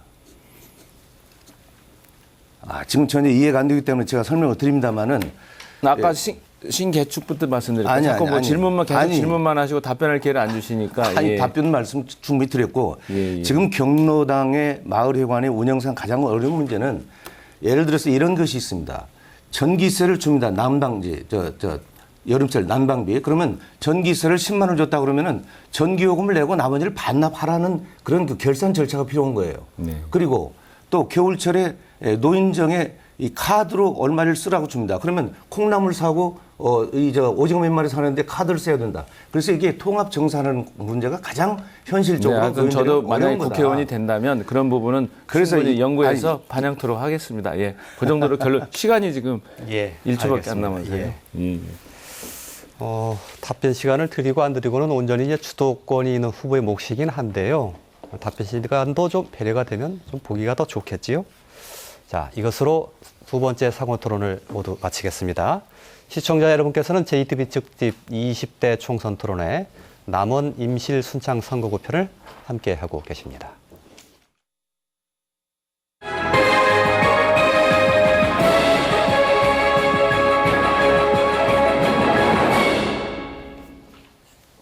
토론 이어가겠습니다. 이번엔 세 번째 상호 토론인데요. 이번에도 이 자유 토론입니다. 주도권이 있는 점은 앞서 했던 상호 토론과 같은데요. 다만 상대 후보를 선택하는 것, 그리고 시간 배분 모두 주도권을 가진 후보가 자유롭게 정할 수 있습니다. 한 분만 선택해서 토론할 수도 있고요. 두 분 선택해서 하실 수도 있고, 세 분 선택해서 하실 수도 있습니다. 주도권 가진 후보자가 정하실 수 있습니다. 주제도 정해진 게 없습니다. 먼저 이용호 후보에게 4분의 주도권을 드리겠습니다. 네. 시작해 주시죠. 그 강동원 후보께 질문하겠습니다. 조금 전에 그 저의 경선 과정에서의 여러 가지들을 제기하시고 또 신인 가점 문제 또 심지어 그저께 있었던 KBS 방송에서의 이 허위사실 이런 말씀까지 하시는데 사실 그 부분에 대해서 제가 설명을 드리도록 하겠습니다. 먼저 그 경선 과정에서의 문제점은 없었습니다. 그리고 신인 가점이라고 하는 것은 우리 당내에 어떤 그 사람이 과거에 국회의원을 했느냐, 현직을 했느냐 여부 이것이 주축입니다. 말하자면 신인이라고 하는 것은 기득권을 가진 사람에 대한 것이기 때문에 저는 그 과정에서 신인이다 이렇게 돼 있던 거고요. 그 과정에서 어떤 허위 사실을 기록하거나 이런 적이 없다는 것을 먼저 말씀을 드립니다. 또 그 지난 정기국회에서 우리 강동 후보께서 대선 그 개표 부정 발언과 관련해서 그동안에 있었던 그 징계 절차, 국회 징계 절차를 간단히 설명을 드리도록 하겠습니다. 2015년 10월 15일 국회윤리위에 새누리당이 강 의원에 대한 징계안을 제출을 했고 그리고 윤리특위는 11월 9일 국회윤리심사 자문위원회에 징계안을 회부를 했습니다. 그리고 국회윤리심사 자문위원회는 15년 12월 22일 날 강 의원에 대해서 공개 회의에서의 경고를 하고 그 징계 조치 의견을 제출을 한 이런 상태입니다. 그리고 제가 언론 보도에서 이게 징계 조치를 윤리자문위에서 경고하는 것을 제가 물었어요. 물은 걸 가지고 허위 사실이라고 이 법적으로 제기하고 이런 것들이 지금 말씀이죠. 이용호 후보께서 네. 국회 사무처에서 계셨던 분이기 때문에 아니 질문을 드릴게요. 그러니까 그래서 아니 일방적으로 그렇게 얘기만 하면 안 되죠. 국회 윤리심사 자문회에서 공개회의에서의 경고, 징계 조치 의견을 제출한 것은 사실 아닙니까? 아니 그게 지금 최종 결론입니까? 최종 결론이라고 제가 언제 말씀드렸습니까? 그러니까 자문위에서 아니, 이렇게 그러니까 자문이라고 말씀드렸지 아니 않습니까? 그런 그 과정이 지금 최종 결론을 지금 나한테 통보했다라고 하는 것처럼 그 우리 아니죠. 제가 유권자들에게 혼돈을 올 수 있도록 한 거예요. 언론에서 났고 그것을 제가 물었지 않습니까? 그럼 아니라고 그러면 되는 것이지 그걸 또 법적으로 제기해서 또 고발하고 이런 것들이 과연 우리 정말로 이 지금 남은 이것은 말씀입니다. 통합을 해야 되는데 유권자들에게 혼돈을 주고 아니에요. 판단을 하는데 그렇게 하는 거예요. 아닙니다. 오히려 강 후보께서 법적으로 제기를 하고 이걸 마치 제가 허위사실한 것처럼 운운하는 것 자체야말로 정치 공세라고 생각해서 유감스럽다는 말씀을 드리지 않을 수 없습니다. 자, 저희 우리 박희수 후보께 질문 드리겠습니다. 지금 이제 공천 심사를 하셨던 우리 김종인 대표께서 셀프 공천을 해서 네. 비례대표 2번을 하게 됐는데 이거 어떻게 생각하십니까? 뭐 제가 한 부분이 아니기 때문에 제가 거기에 대해서 뭐 직접적으로 언급하기는 어렵습니다만 예전에도 아마 당 대표가 유세 지원하면서 1번, 2번을 받았던 그런 부분도 있었다고 들었습니다. 예, 뭐 그것은 그 당에서 판단할 문제인 것 같습니다. 네. 그리고 지금 문재인 전 대선 후보 지금도 이제 더불어민주당 내에서 가장 유력한 대선 후보로 거론이 되고 있고 지지도 제일 높게 나오지 않습니까? 그런 분이 호남에 유세를 못 내려오는 상황. 그러니까 아무도 유세 요청을 하지 않고 심지어 김종인 대표는 호남에 내려가면 안 된다 이렇게 지금 만류하고 있는 상황인데 이런 현상을 도대체 어떻게 생각하십니까? 그런 부분에 대해서 사실은 아마 그 노무현 대통령 시절에 비서실장 하시면서 인사 문제 때문에 그런 말들이 많이 나오는 것 같은데요. 저는 기억하기로 그때 당시에 저리 전복만 한장한다면 그 당시에 우리 법원에도 이강국 대법관님, 박재윤 대법관이 대법관이 되셨고요. 총리도 아마 두 분이나 나오고 뭐 상당히 장관도 많이 나오시고 예. 정동영 장관도 그 중에 한 분 아니셨나 싶습니다. 그래, 정세균 예. 장관도 계시고. 그래서 이게 인사에서 크게 차별받은 건 아닌데 이게 아마 오히려 전남 쪽에 아마 그쪽에 차별받아서 그게 크게 퍼진 거 아닌가 나중에 싶습니다. 검증해볼 예, 문제고요. 알겠습니다. 예. 시간이 모두 지났군요. 다음은 김용호 후보에게 주도권 4분 드리겠습니다. 시작해 주시죠. 예, 저희 이영호 후보님께 좀 공약과 관련해서 하나 질문 좀 드리겠습니다. 제가 이영호 후보님께서 뭐 저랑 같은 공약이 하나 있습니다. 버스비, 어르신들 버스비 무료로 하는 공약이 있는데요. 처음에 이영호 후보님께서 예비 후보자 공보물에서는 버스비 반값 얘기를 하셨습니다. 예. 네, 혹시 왜 이렇게 변동이 있었는지. 사실은 우선 실현 가능한 그 어떤 공약을 생각해서 처음에 반값을 얘기를 했는데요. 남원만 예를 들어서 따져놓고 보면 그 전체 65세 이상 어르신 전체를 다 무료로 하면 한 20억 정도의 예산이 필요합니다. 그런데 만일 반값 정도로 하면 10억 정도로 줄고 또 70세로 올리면 한 그의 절반으로 줄기 때문에 얼마나 단계적으로 해야 된다는 생각 때문에 처음에 이제 반값을 얘기했다가 그러나 전체적으로 법안을 만들 때는 이걸 전체적으로 무료로 하는 것이 옳지 않나 싶어서 본 공보문에서는 바꿨습니다. 혹시 현재 어느 지자체에서 이런 제도를 시행하고 있는지 검토해 보셨나요? 지금 완전 무료로 하는 데는 없는 걸로 알고 있는데요. 사실 성남시 같은 경우는 무료로 하려고 여러 번 시도했다가 지금 안 된 상황이고 다만 임실과 순창 같은 경우는 군대 버스라고 해서 단일 버스 요금제로 1,000원 버스를 운행하고 있습니다. 우선 중간 단계로 남원도 그런 방법을 할수 있다고 생각합니다. 거기서 하겠습니다. 충북 영동의 경우에는 70세 이상 어르신들을 대상으로 지금 버스 무료 시내버스입니다. 시외버스는 아니고요. 고속버스와 시외버스 빼고 시내버스 무료로 하고 있는데 충북 영동의 경우에는 인구가 약 5만 1,000명 되고요. 70세 이상 대상으로 하고 있는데 1년 아직 정확한 통계 나와 있지 않습니다. 예상되는 예산은 1년에 약 10억 원 정도가 됩니다. 그래서 이걸 고려했을 때 우리 지역 같은 경우는 임실, 수창, 남원 다 합할 경우에 70세 이상을 대상으로 하면은 약 25억 원, 65세 이상으로 할 경우에는 약 30억 원 예산이 추산될 걸로 예상이 됩니다. 지금 전체적으로 전국적으로 이걸 한다면은 약간 좀 무리는 있어 보입니다. 단계적으로 시행해야 될 부분도 있긴 한데 지금 우리 지역 같은 경우는 우리 지역만 이걸 만약에 도입한다고 했을 때 필요한 예산, 뭐 시장 군수와 협의를 해야겠지만은 이 예산 혹시 조달 방안이 있는지 한번 여쭙고 싶습니다. 예산은 이제 중앙정부에서는 특정 어떤 지역만 내려보내는 것은 현실적으로 어려움이 있을 겁니다. 근데 제가 그 의사나 약사 이런 분들과 만나본 결과 그분들이 어떤 기금화 형태를 한다면 정말 교통비가 비싸서 병원도 못 가는 이런 상태가 된다면 자기들이 기꺼이 일정 부분은 기금으로 낼 의향이 있다 이런 말씀도 들은 적이 있어서 사회적으로 전체적으로 어떤 그 의견만 모아지면 일정 부분의 국비나 도비나 혹은 우리 시의 예산 그리고 사회 전체적인 참여를 통해서 실현 가능하다고 저는 봅니다. 사실 제 기금 말씀하시는데요. 그래도 많은 좋은 의사분들 같은 경우는 시골에서 오시는 그 어르신들 병원비 본인 부담금을 잘 안 받는 경우도 많이 있습니다.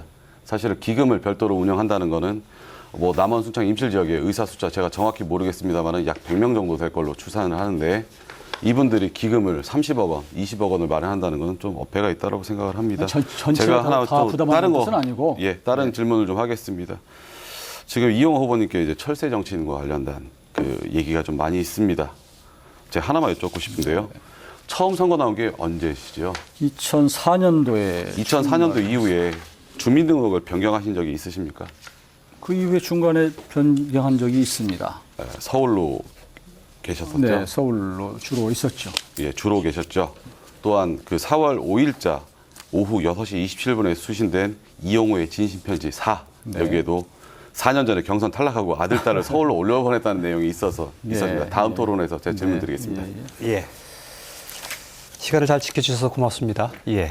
다음은 강동원 후보에게 주도권 4분 드립니다. 네. 방금 이용호 후보께서 지금 답변하신 것을 연속해서 말씀드리는데요. 이 65세 이상 버스 무료화 이것은 거듭 말씀드리지만 이건 지자체 업무입니다. 지금 말씀드리지만은 임실과 순창이 지금 동시에 65세 이상 1,000원이 되는 게 아니에요. 임실만 하는 거고 순창은 아직 동의를 못했어요. 곧 뭐 그렇기 때문에 알고 말씀을 있습니다. 들어보세요. 그렇기 때문에 임실 군만 하고 있는데 이게 무슨 법이 있어서 하는 거 아니잖아요. 지자체에서 자율적으로 하는 건데 순창은 재정적 문제가 있기 때문에 지금 동의를 못하고 있는 거죠. 그래서 이것은 지자체의 고유 업무인데 이것을 항상 계속해서 반복해서 국회에서 법을 개정해 가지고 이것을 그렇게 하겠다 하는 것은 논리에 맞지 않고 그것이 자칫하면 우리 유권자들에게 이 선심성 굉장히 투표 성향에 영향을 미치는 그런 부분이기 때문에 바로 잡는다는 것을 말씀을 드리고 저도 계속 질문 답변을 드리겠습니다. 좀 드릴까요? 아니 이것은 오늘? 지금 제가 질문을 다른 걸 드릴게요. 저는 그 국민의당 정체성 문제를 다시 걸어놓지 않을 수가 없습니다. 국민들은 정권 교체를 원하죠. 국민이 아니라 네. 지금 야권을 지지하는 사람들이 원하는 것이겠죠. 그렇지 않습니까? 자, 그래요. 그러면 야권을 지지하는 분들이 정권 교체를 원합니다. 그런데 안철수 대표가 이끄는 국민의당은 정반대로 가고 있어요. 정권 교체를 하려면 야당이 하나가 돼야 되는데 지금 분열했잖아요. 그리고 총선을 앞두고 적어도 수도권에서는 말하자면 후보 단일화하자. 그것도 거부했지 않습니까? 그렇다면 결국 이것은 뭐냐?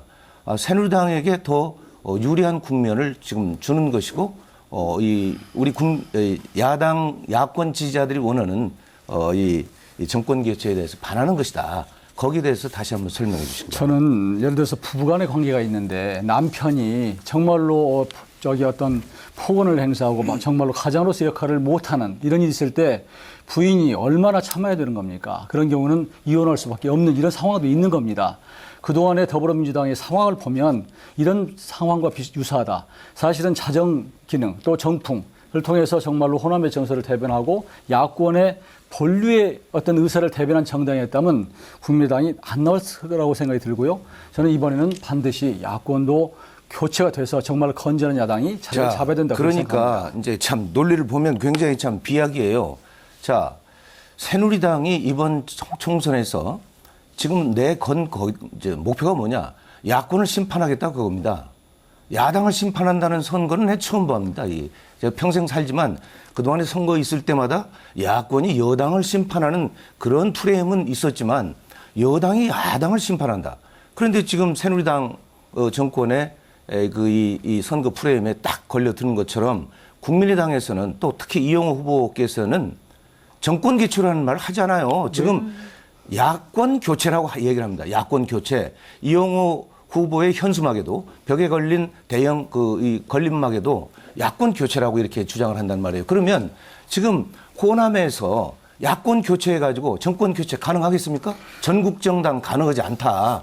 이렇게 봐지기 때문에 적어도 야당이라면 정권 교체를 외쳐야 되는 것이지 야권 교체를 외치는 것은 대단히 그것은 말이 안 되는 소리다.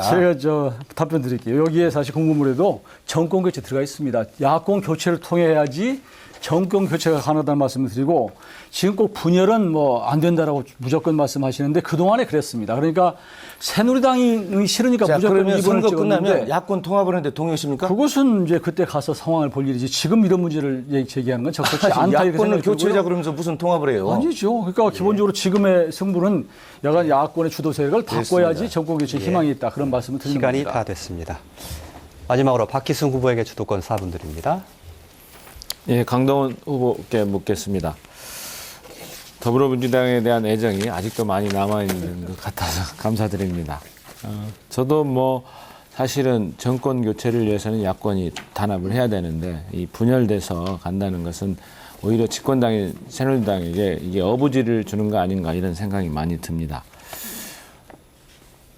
더구나 안철수 당 대표는 사실은 고향이 부산 쪽인 걸로 알고 있는데 출마를 하려거든 부산에 가서 출마하면서 정말 노무현 전 대통령이나 그다음에 문재인 대표처럼 자기 고향에서 야권 바람을 일으켜야지 야세가 강한 호남이나 아니면 서울에서도 야세 지역인 곳에서 출마하거나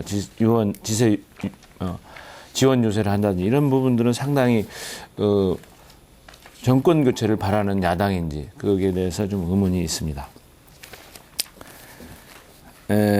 우리 강동원 후보께서 지난 선거에서 반값 비료, 기름, 반값 등록금, 통합진보당 기호 4번 강동원 이렇게 적으신 건 맞으시죠? 예. 맞으시죠?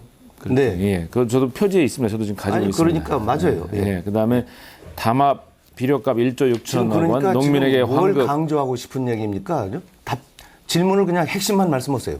예, 그러니까 이제 이걸 해야 제가 질문을 드릴 거 아닙니까? 담합 비료값 1조 6천억 원 농민에게 환급.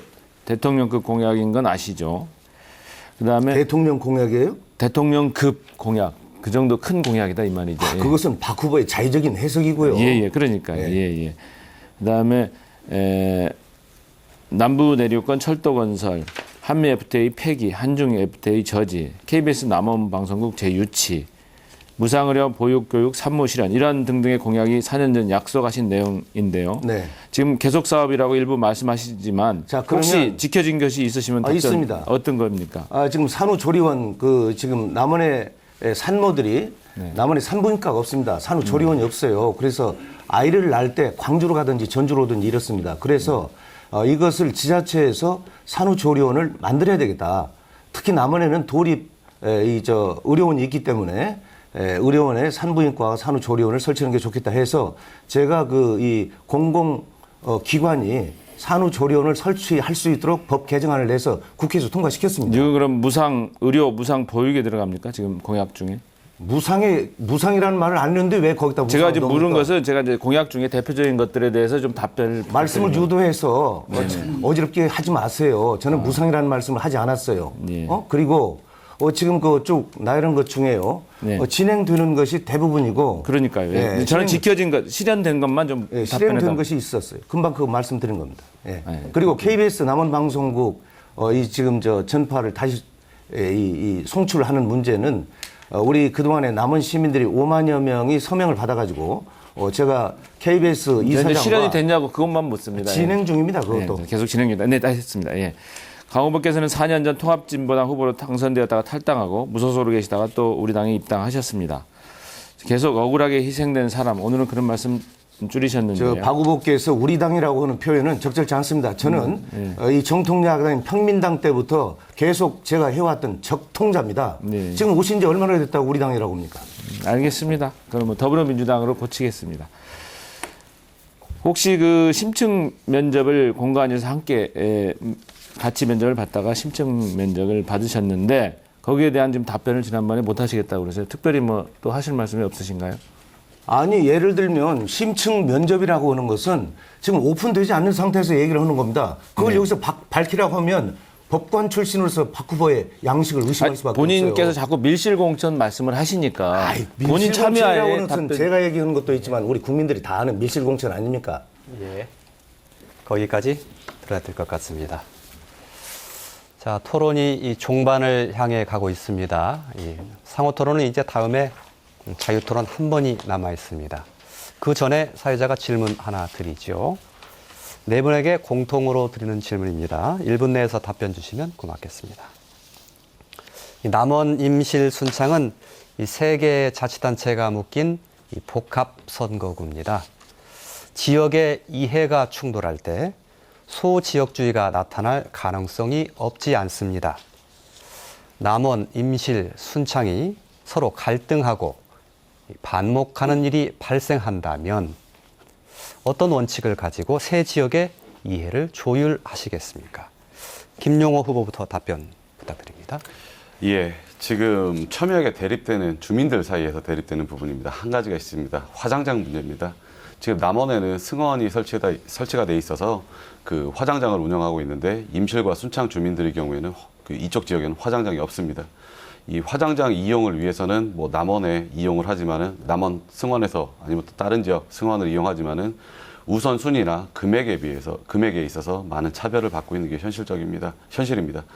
지금 순창과 임실에서는 남원 승원을 남원 시민들과 동일한 조건에서 이용하기를 희망을 하고 있습니다.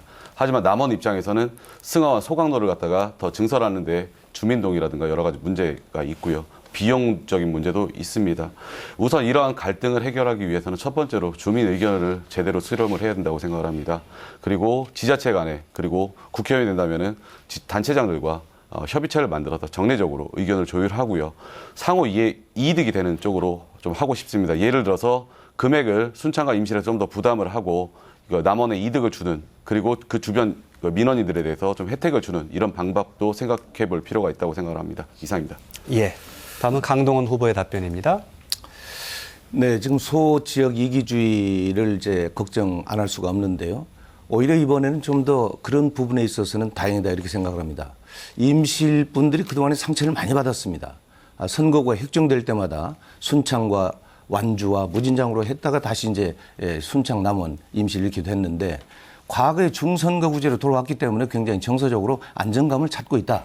그래서 우리가 이 임순남 지역이 화합한다면 소지역 이기주의는 얼마든지 극복할 수 있다. 다만 금방 화장장 문제를 우리 김 후보께서 말씀하신 것과 같이 또 얽혀 있는 게 있습니다. 교통 체계입니다. 예를 들면 임순여객이나 남원여객이나 임실 순창 지역의 경계 지역을 넘나들고 있습니다. 여기에 요금 체계랄지 시간 배차 문제랄지 그리고 노선 문제랄지 이런 문제들이 지금 상당히 어려움을 겪고 있는 그런 마을들이 있는데 이런 부분들은 우리 지자체에서 잘 조율을 하면은 갈등 요인을 없앨 수 있다 이렇게 생각을 합니다. 예. 다음은 박희승 후보 답변 차례입니다. 예, 남원 임실 순창 지역 간 그 협력 및 상생에 있어서는 지역의 단체장과 국회의원이 추구하는 가치가 일치되어야 이 동남권 지역 간 효과적인 협력과 상생 방안을 이끌어낼 수 있다는 것을 강조드립니다.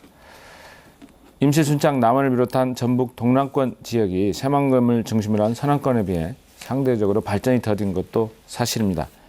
이를 위해서는 시장, 군수, 동부권 협의회를 구성해서 서로 예산 확보, 상생 발전을 위한 정보 교환도 필요하다고 봅니다. 또한 임실치즈 관광자원, 순천 장류 관광자원, 남원의 지리산 문화자원을 상호 연계해서 관광자원을 개발하여 판매할 수 있다고도 생각합니다.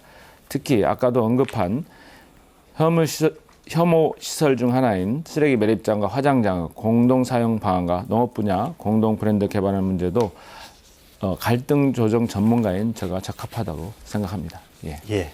다음 마지막으로 이용호 후보의 답변 차례입니다. 임실 순창 남원에 아직은 뭐 조금 전에 말씀하셨던 그 화장장 문제도 있습니다만 아주 그 첨예하게 부딪히는 현안은 아직 없는 것 같습니다. 임실 순창 남원은 비교적 역사성이 있고요. 또 서로 그 차이점보다는 유사성이 많은 것 같습니다. 저는 그 국회의원과 시장 군수가 협의체를 만들어서 현안을 논의한다면 얼마든지 이 어떤 문제가 안 생기도록 조정할 수 있을 것 같고요. 다만 우리 강 후보께서 조금 전에 말씀하셨지만 임실이 특히 이 어떤 그 정서적으로 피해의식이 많은 것 같습니다. 정세균 의원 당시에 임실에 있는 많은 기관이 진안으로 갔다는 어떤 피해의식 이런 게 더 크고 또 13만 명의 인구가 정말로 3만 명으로 줄어드는 이런 상황에서 소외감이 큰 것 같은데 더 어려운 지역을 먼저 챙기고 하면서 같이 논의하고 대화를 해간다면 얼마든지 이런 문제는 해결할 수 있다고 봅니다. 예, 잘 들었습니다. 자, 앞서 말씀드렸던 것처럼 이 마지막 토론 순서입니다. 이 자유 토론인데요. 방법은 앞서 했던 것과 같습니다. 어떤 후보를 선택할 것인지, 얼마의 시간을 배분할 것인지, 주제는 무엇인지 자유롭게 모두 정하실 수 있습니다.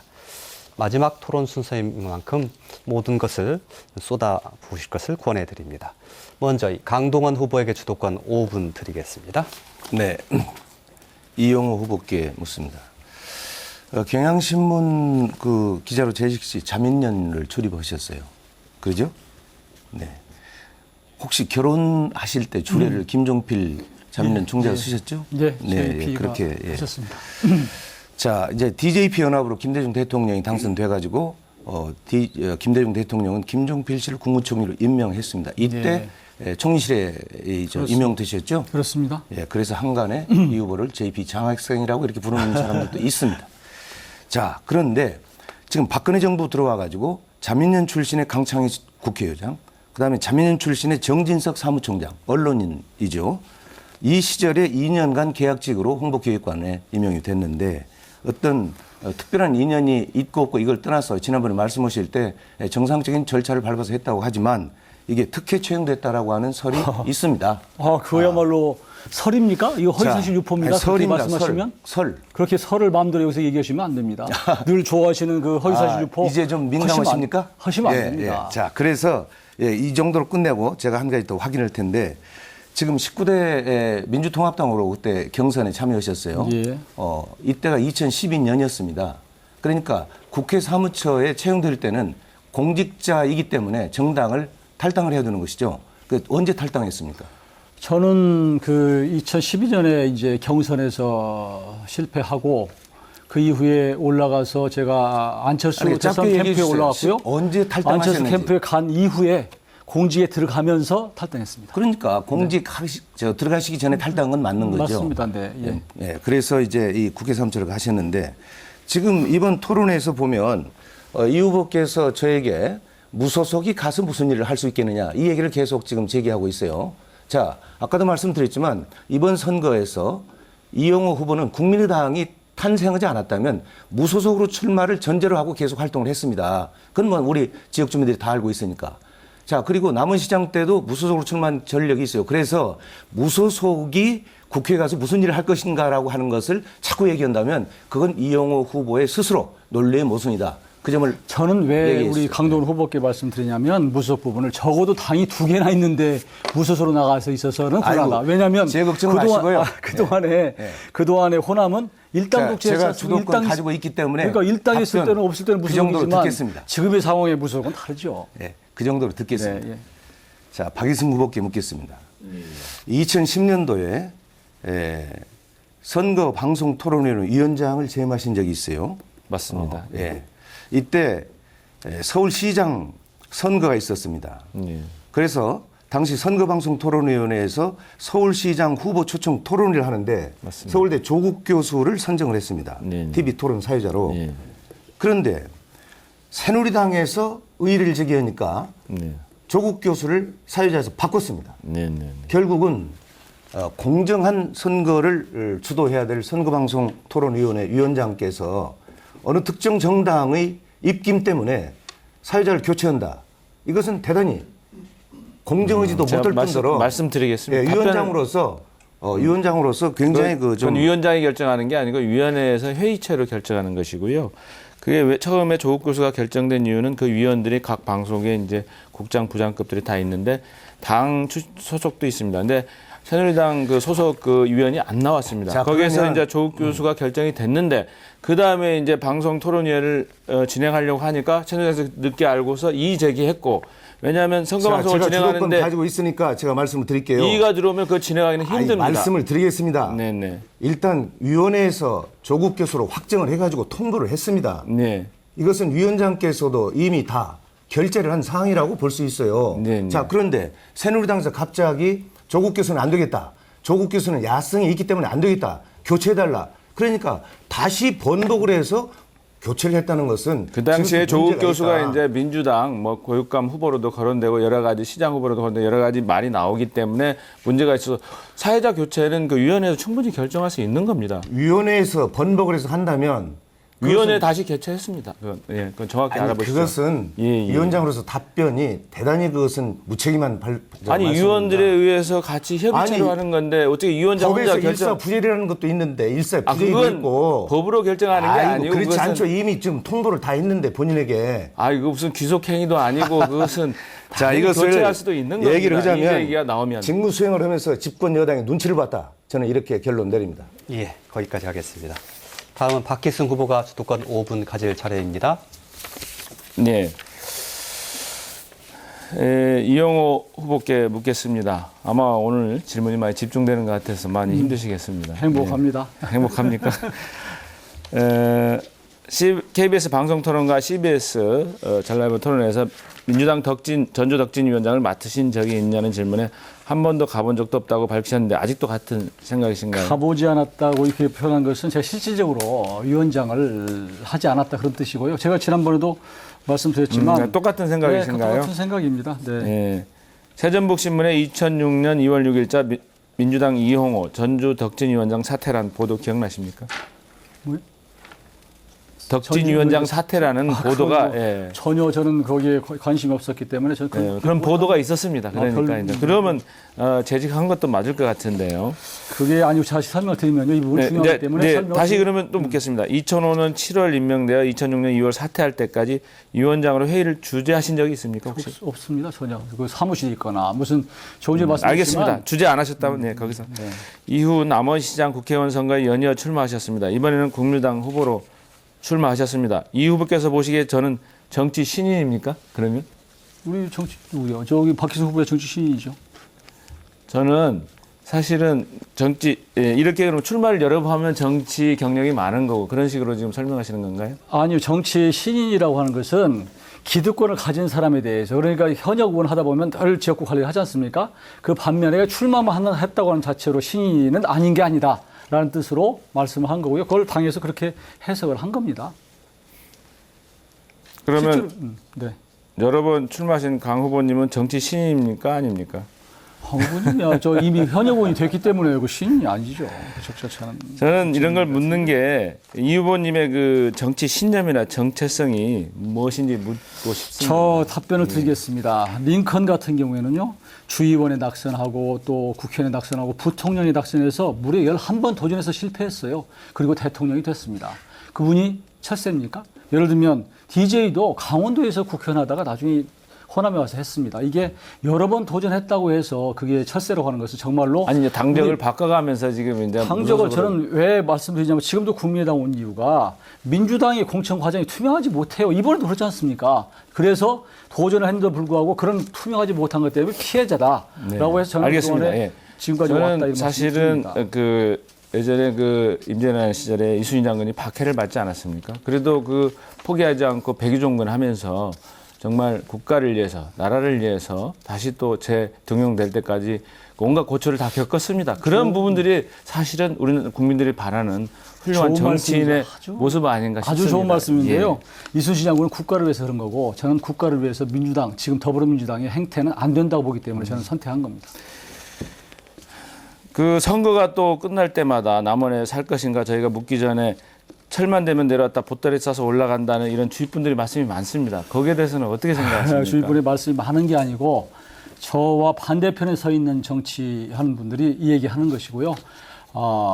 그럼에도 불구하고 제가 이렇게 지지도가 높은 것은 지금 임순남 우리 시민과 국민들이 저를 높게 평가한다고 봅니다. 도전하고 다시 또 실패하고 도전하는 것을 정말 저를 오히려 더 격려하고 칭찬을 해야 될 일이지 저를 자꾸 폄하하고 그런 식으로 하는 것은 우리 박희수 후보께서 정말 어떻게 보면 순수하시고 그런 분인데 질문을 자꾸 그렇게 누가 써주시는 것 같은데 그걸 그대로 읽는 것은 박희수 후보의 이건 사실이니까 지금 이미지도 묻는 맞지 않는 겁니다. 질문이다 예, 저는 예. 그렇게 봅니다.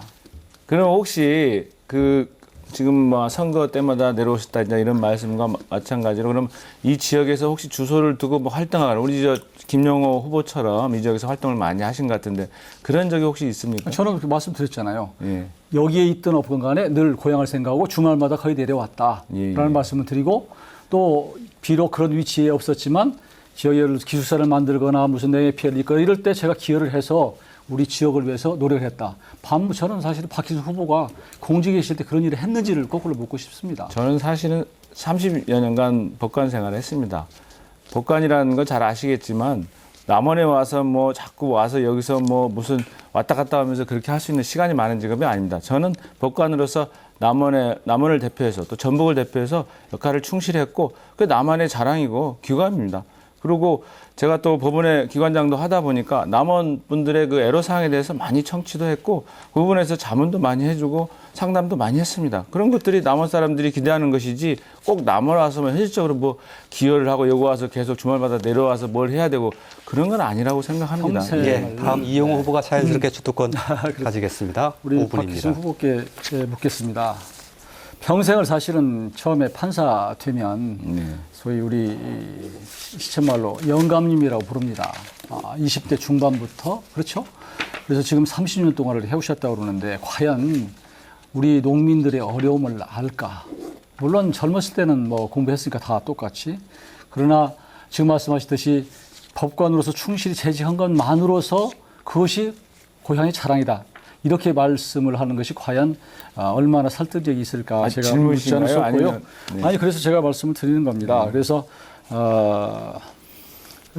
그 우리 지금 검증을 받은 후보다 이렇게 자꾸 말씀하시는데 과연 법관으로서 그냥 무난히 얼마나 뚜렷한 족적을 남겼는지는 모르겠으되 무난히 이 법관을 그만두신 것 같고 과연 선출직 공무원으로서 적절한가 하는 부분 검증 과정이 없었다. 검증 과정이 없었다고 생각하는데 검증 과정이 있었습니까? 아, 그럼요. 저희도 뭐 재산 실사도 다 했고 제가 그다음에 그 아까도 뭐 판결 관련해서도 질문했지만 판결했던 부분에 대해서도 혹시 우리 그 더불어민주당의 그 정강이나 정책에 어긋난 게 없는지 다 검사를 다 했습니다. 그런 부분에 대해서 검토를 다 했고 그다음에 저희가 저희 판사 법관들이나 검사들도 마찬가지로 비리로 인해서 문제가 된 사람들이 많이 있습니다. 저는 뭐 구두 경고 받거나 서면 경고 받거나 그런 것도 한 번도 없었습니다. 근데 검증이라고 하는 것이요. 검증이라는 것이 저도 뭐 전과나 이런 게 전혀 없습니다만 그 자체로 충분한 조건 아니고 그건 필요 조건이고요. 충분 조건이 되려면 얼마나 고향에 대한 열정이 있었는가 하는 것을 사실 구체적으로 보여줄 수 있어야 되는데 지금까지 답변하시는 거 보면은 전주지원장 했다. 또 고향에 아버님 뵈러 왔다. 또 지리산에 워크숍 왔다. 이런 정도 말씀하시는 거 보고 정말 우리 유권자들이 어떻게 생각할까? 그건 그렇지 않다고 생각합니다. 아니 싶습니다. 고향 출신 그 법원 지원장이 있다면 얼마나 고향 사람들이 든든합니까? 제가 또 서울중앙지방법원 부장판사로 근무할 때는 그 방자전 관련해서 우리 어르신들이 와서 법률 상담하러 왔고 소송이 서울중앙지방법원에 제기됐기 때문에 그런 것들이 고향 분들에게 굉장한 도움이 되는 것이고 제가 법률가인데 그러면 정치인처럼 뭐 예산을 따와야 꼭 고향에 도움이 되는 겁니까? 그건 아니라고 생각합니다. 그런 자긍심을 심어준 것도 굉장히 중요하고 지금도 제가 이제 정치를 시작했지만 누구보다 공직 경험을 잘했던 것처럼 정치도 잘할 수 있습니다. 제가 정치가 잘 돌아가고 남원이 잘 산다면 제가 굳이 올 이유가 있겠습니까? 이제 점점 정치인이 되어가는 것 같은데요. 저는 사실은 남원이 있었고 서울에서 활동을 했지만 우리 박희순 후보의 존재를 별로 사실은 몰랐어요. 이번에 훌륭한 후배가 있구나는 걸 알았고 또 정치의 뜻이 그렇게 있었는가. 저희 뭐 그리고 신문에 그 인사명령이 늘 나오고 저한테 그리고, 무관심했을 뿐이지 아는 사람들은 다 압니다. 예. 영입을 하는데 도대체 어떤 면을 높이 사서 영입을 했을까? 네. 우리 박희순 후보의 과연 어떤 면을 높이 네, 샀을까? 그것도 하나 말씀드리겠습니다. 그러니까 이제 추미애 의원과 한양대 동문이라는 것 때문에 아마 그런 것 그것만 같은데 그런 건 아닙니다. 꼭 어떤 부분을 과연 제가 연수원 다닐 때 그 노동법 학회 활동도 했습니다. 저희 학회를 처음 연수원 다닐 때 만들었고 그때 이제 이재명 시장도 같은 멤버였고요. 국민의당의 그 문병호 변호사도 같은 멤버였습니다. 그리고 그때 당시에 노무현 대통령이 국회의원 때 저희가 초청해가지고 연수원에서 강의도 듣고 노동법 강의 같이 술도 마신 기억도 있습니다. 그런 뿌리가 다 있습니다. 뭐 그냥 갑자기 제가 뛰어든 거 정치에 매우 예. 비상적이고 그런 것 같은데요. 네. 한 가지 더 묻을게요. 12월 30일 퇴임해서 바로 정치권에 입문했는데 어저께 김용호 후보께서 여러 번 질문을 했습니다만 이 판사는 정말로 엄정 중립을 해야 되기 때문에 정치권 인사와의 접촉이라는 게 정말로 있어서는 안 되는 거 아니겠습니까? 그렇죠. 그런데 12월 30일 날 퇴임해서 바로 정치권에 입문한 그래서 그런 사례가 있습니까? 그 전에도 있습니다. 어떤 분이 그렇게 뭐 나경원 의원도 아마 그 판사 하다가 퇴임하자마자 그렇게 했습니까? 저희가 퇴임 제가- 왜냐하면 퇴임을 빨리 할 이유는 공직선거법상 90일 전에 퇴임을 해야 됩니다. 아니, 그 그러니까- 퇴임 안 하면 출마를 할 그러니까 수가 90일 없죠. 전에 퇴임하기 위해서는 마음의 자세가 있어야 국민의당도 아마 송기석 부장판사가 아마 그런 사유로 해서 퇴임한 걸로 알고 있습니다. 아니 네네. 그분의 케이스는 제가 잘 모르겠고요. 하여튼 같은 당이니까 잘 아실 것 접촉을 같은데. 당과 접촉하면 안 됐을 텐데 어떤 정치인들과 이런 것들이 과연 중립성에서 어떨까 하는 부분을 여쭙고 묻고 싶고요. 법원에서도 그래서 정치적 의사표시를 퇴임하기 전까지 하지 그리고- 말아달라 해서 일치 안 했습니다. 그리고 저기 이 국회의원이 되시면 어느 상임위 가고 싶습니까? 뭐 저는 먼저 법사위 가서 활동을 할 생각입니다. 법사위라고 하는 것은 사실은 각 상임위에서 넘어오는 법안 체계 자꾸 수정하고 이제 이런 거 보는 거 아니겠어요? 과연 우리 지역은 지역 예산 가져오고 또 농어촌 관련된 이 법안 만드는 것인데 과연 그것이 우리에 맞는 것인지 그리고 그동안 법관 출신들이 여러 정치인들이 제가 있지만 아마 상임위 가는 것은 아니 성공한 정치인이 있는가 하는 것을 묻고 싶어서 박희순 후보는 역시 지난번에 고민하실 때 좀 수도권으로 가는 게 맞지 않았나 이런 좀 아쉬움이 있어요. 예, 시간이 다 됐습니다. 마지막으로 이 김용호 후보가 5분의 주도권 갖겠습니다. 예, 이용호 후보님께 좀 질문 드리겠습니다. 4월 7일 날 있었던 그 CBS 라디오 토론에서 제가 이 남원 지역에서 태어나지 않았다라는 점을 좀 지적을 해주셨습니다. 근데 제가 좀 한 가지 짚고 넘어가고 싶은 부분은 제가 여기 있는 다른 후보님들보다는 지역 현안에 대해서 더 잘한다라고 생각을 합니다. 지난 4월 5일 날 토론에서도 4월 6일 날 토론이었죠. 4월 6일 날 토론에서도 제가 한번 여쭤봤는데 순창 관련된 그 공약이 있습니다. 공보물 11페이지 하단 맨 마지막에 있습니다. 지열을 이용한 청정 에너지 에코시티 조성 이런 게 있는데 이게 잘못된 거라고 인정을 하시는지 아니면은 진짜 이게 가능하다고 생각하시는지 좀 알고 싶습니다. 지금 에너지를 지열을 아니 이용하는 지열을 이용할 만한 곳이 있는지 아니, 제가 지역 현실을 잠깐만요. 아니 얼마든지 후보님. 가능합니다. 지열은 아무 데서나 되는 게 아니 아닙니다. 그렇죠. 지금 지난번에도 그렇게 경제성이 오해를 있어야 하시는 것 되고요. 같은데 제가 이게 좀 제 주도권이 있습니다. 그러니까 제가 제 주도권이 답변할 거 있습니다. 아니에요. 제 주도권이 있습니다.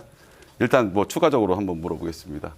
지열 발전을 위한 조건을 아시는지 좀 지열 궁금하고요. 발전이 그다음에 아니라 네, 지열을 이용한다면은 막대한 비용이 들어갑니다. 그 과연 경제적인 타당성이 있는 공약인지 좀 의심스럽습니다.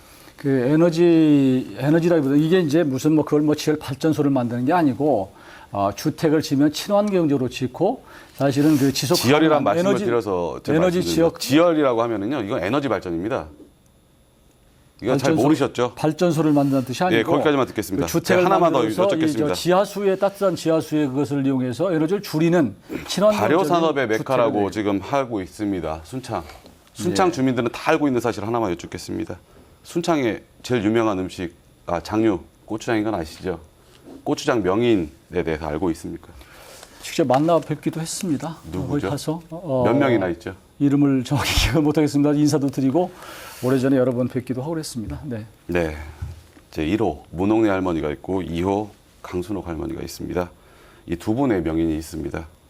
좀 지역에 대해서 사실은 뭐 지역에 대해서 관심을 갖고 있었다고 하시는데 지역에 대해서 잘 모르시는 것 같아서 좀 한번 질문해봤습니다.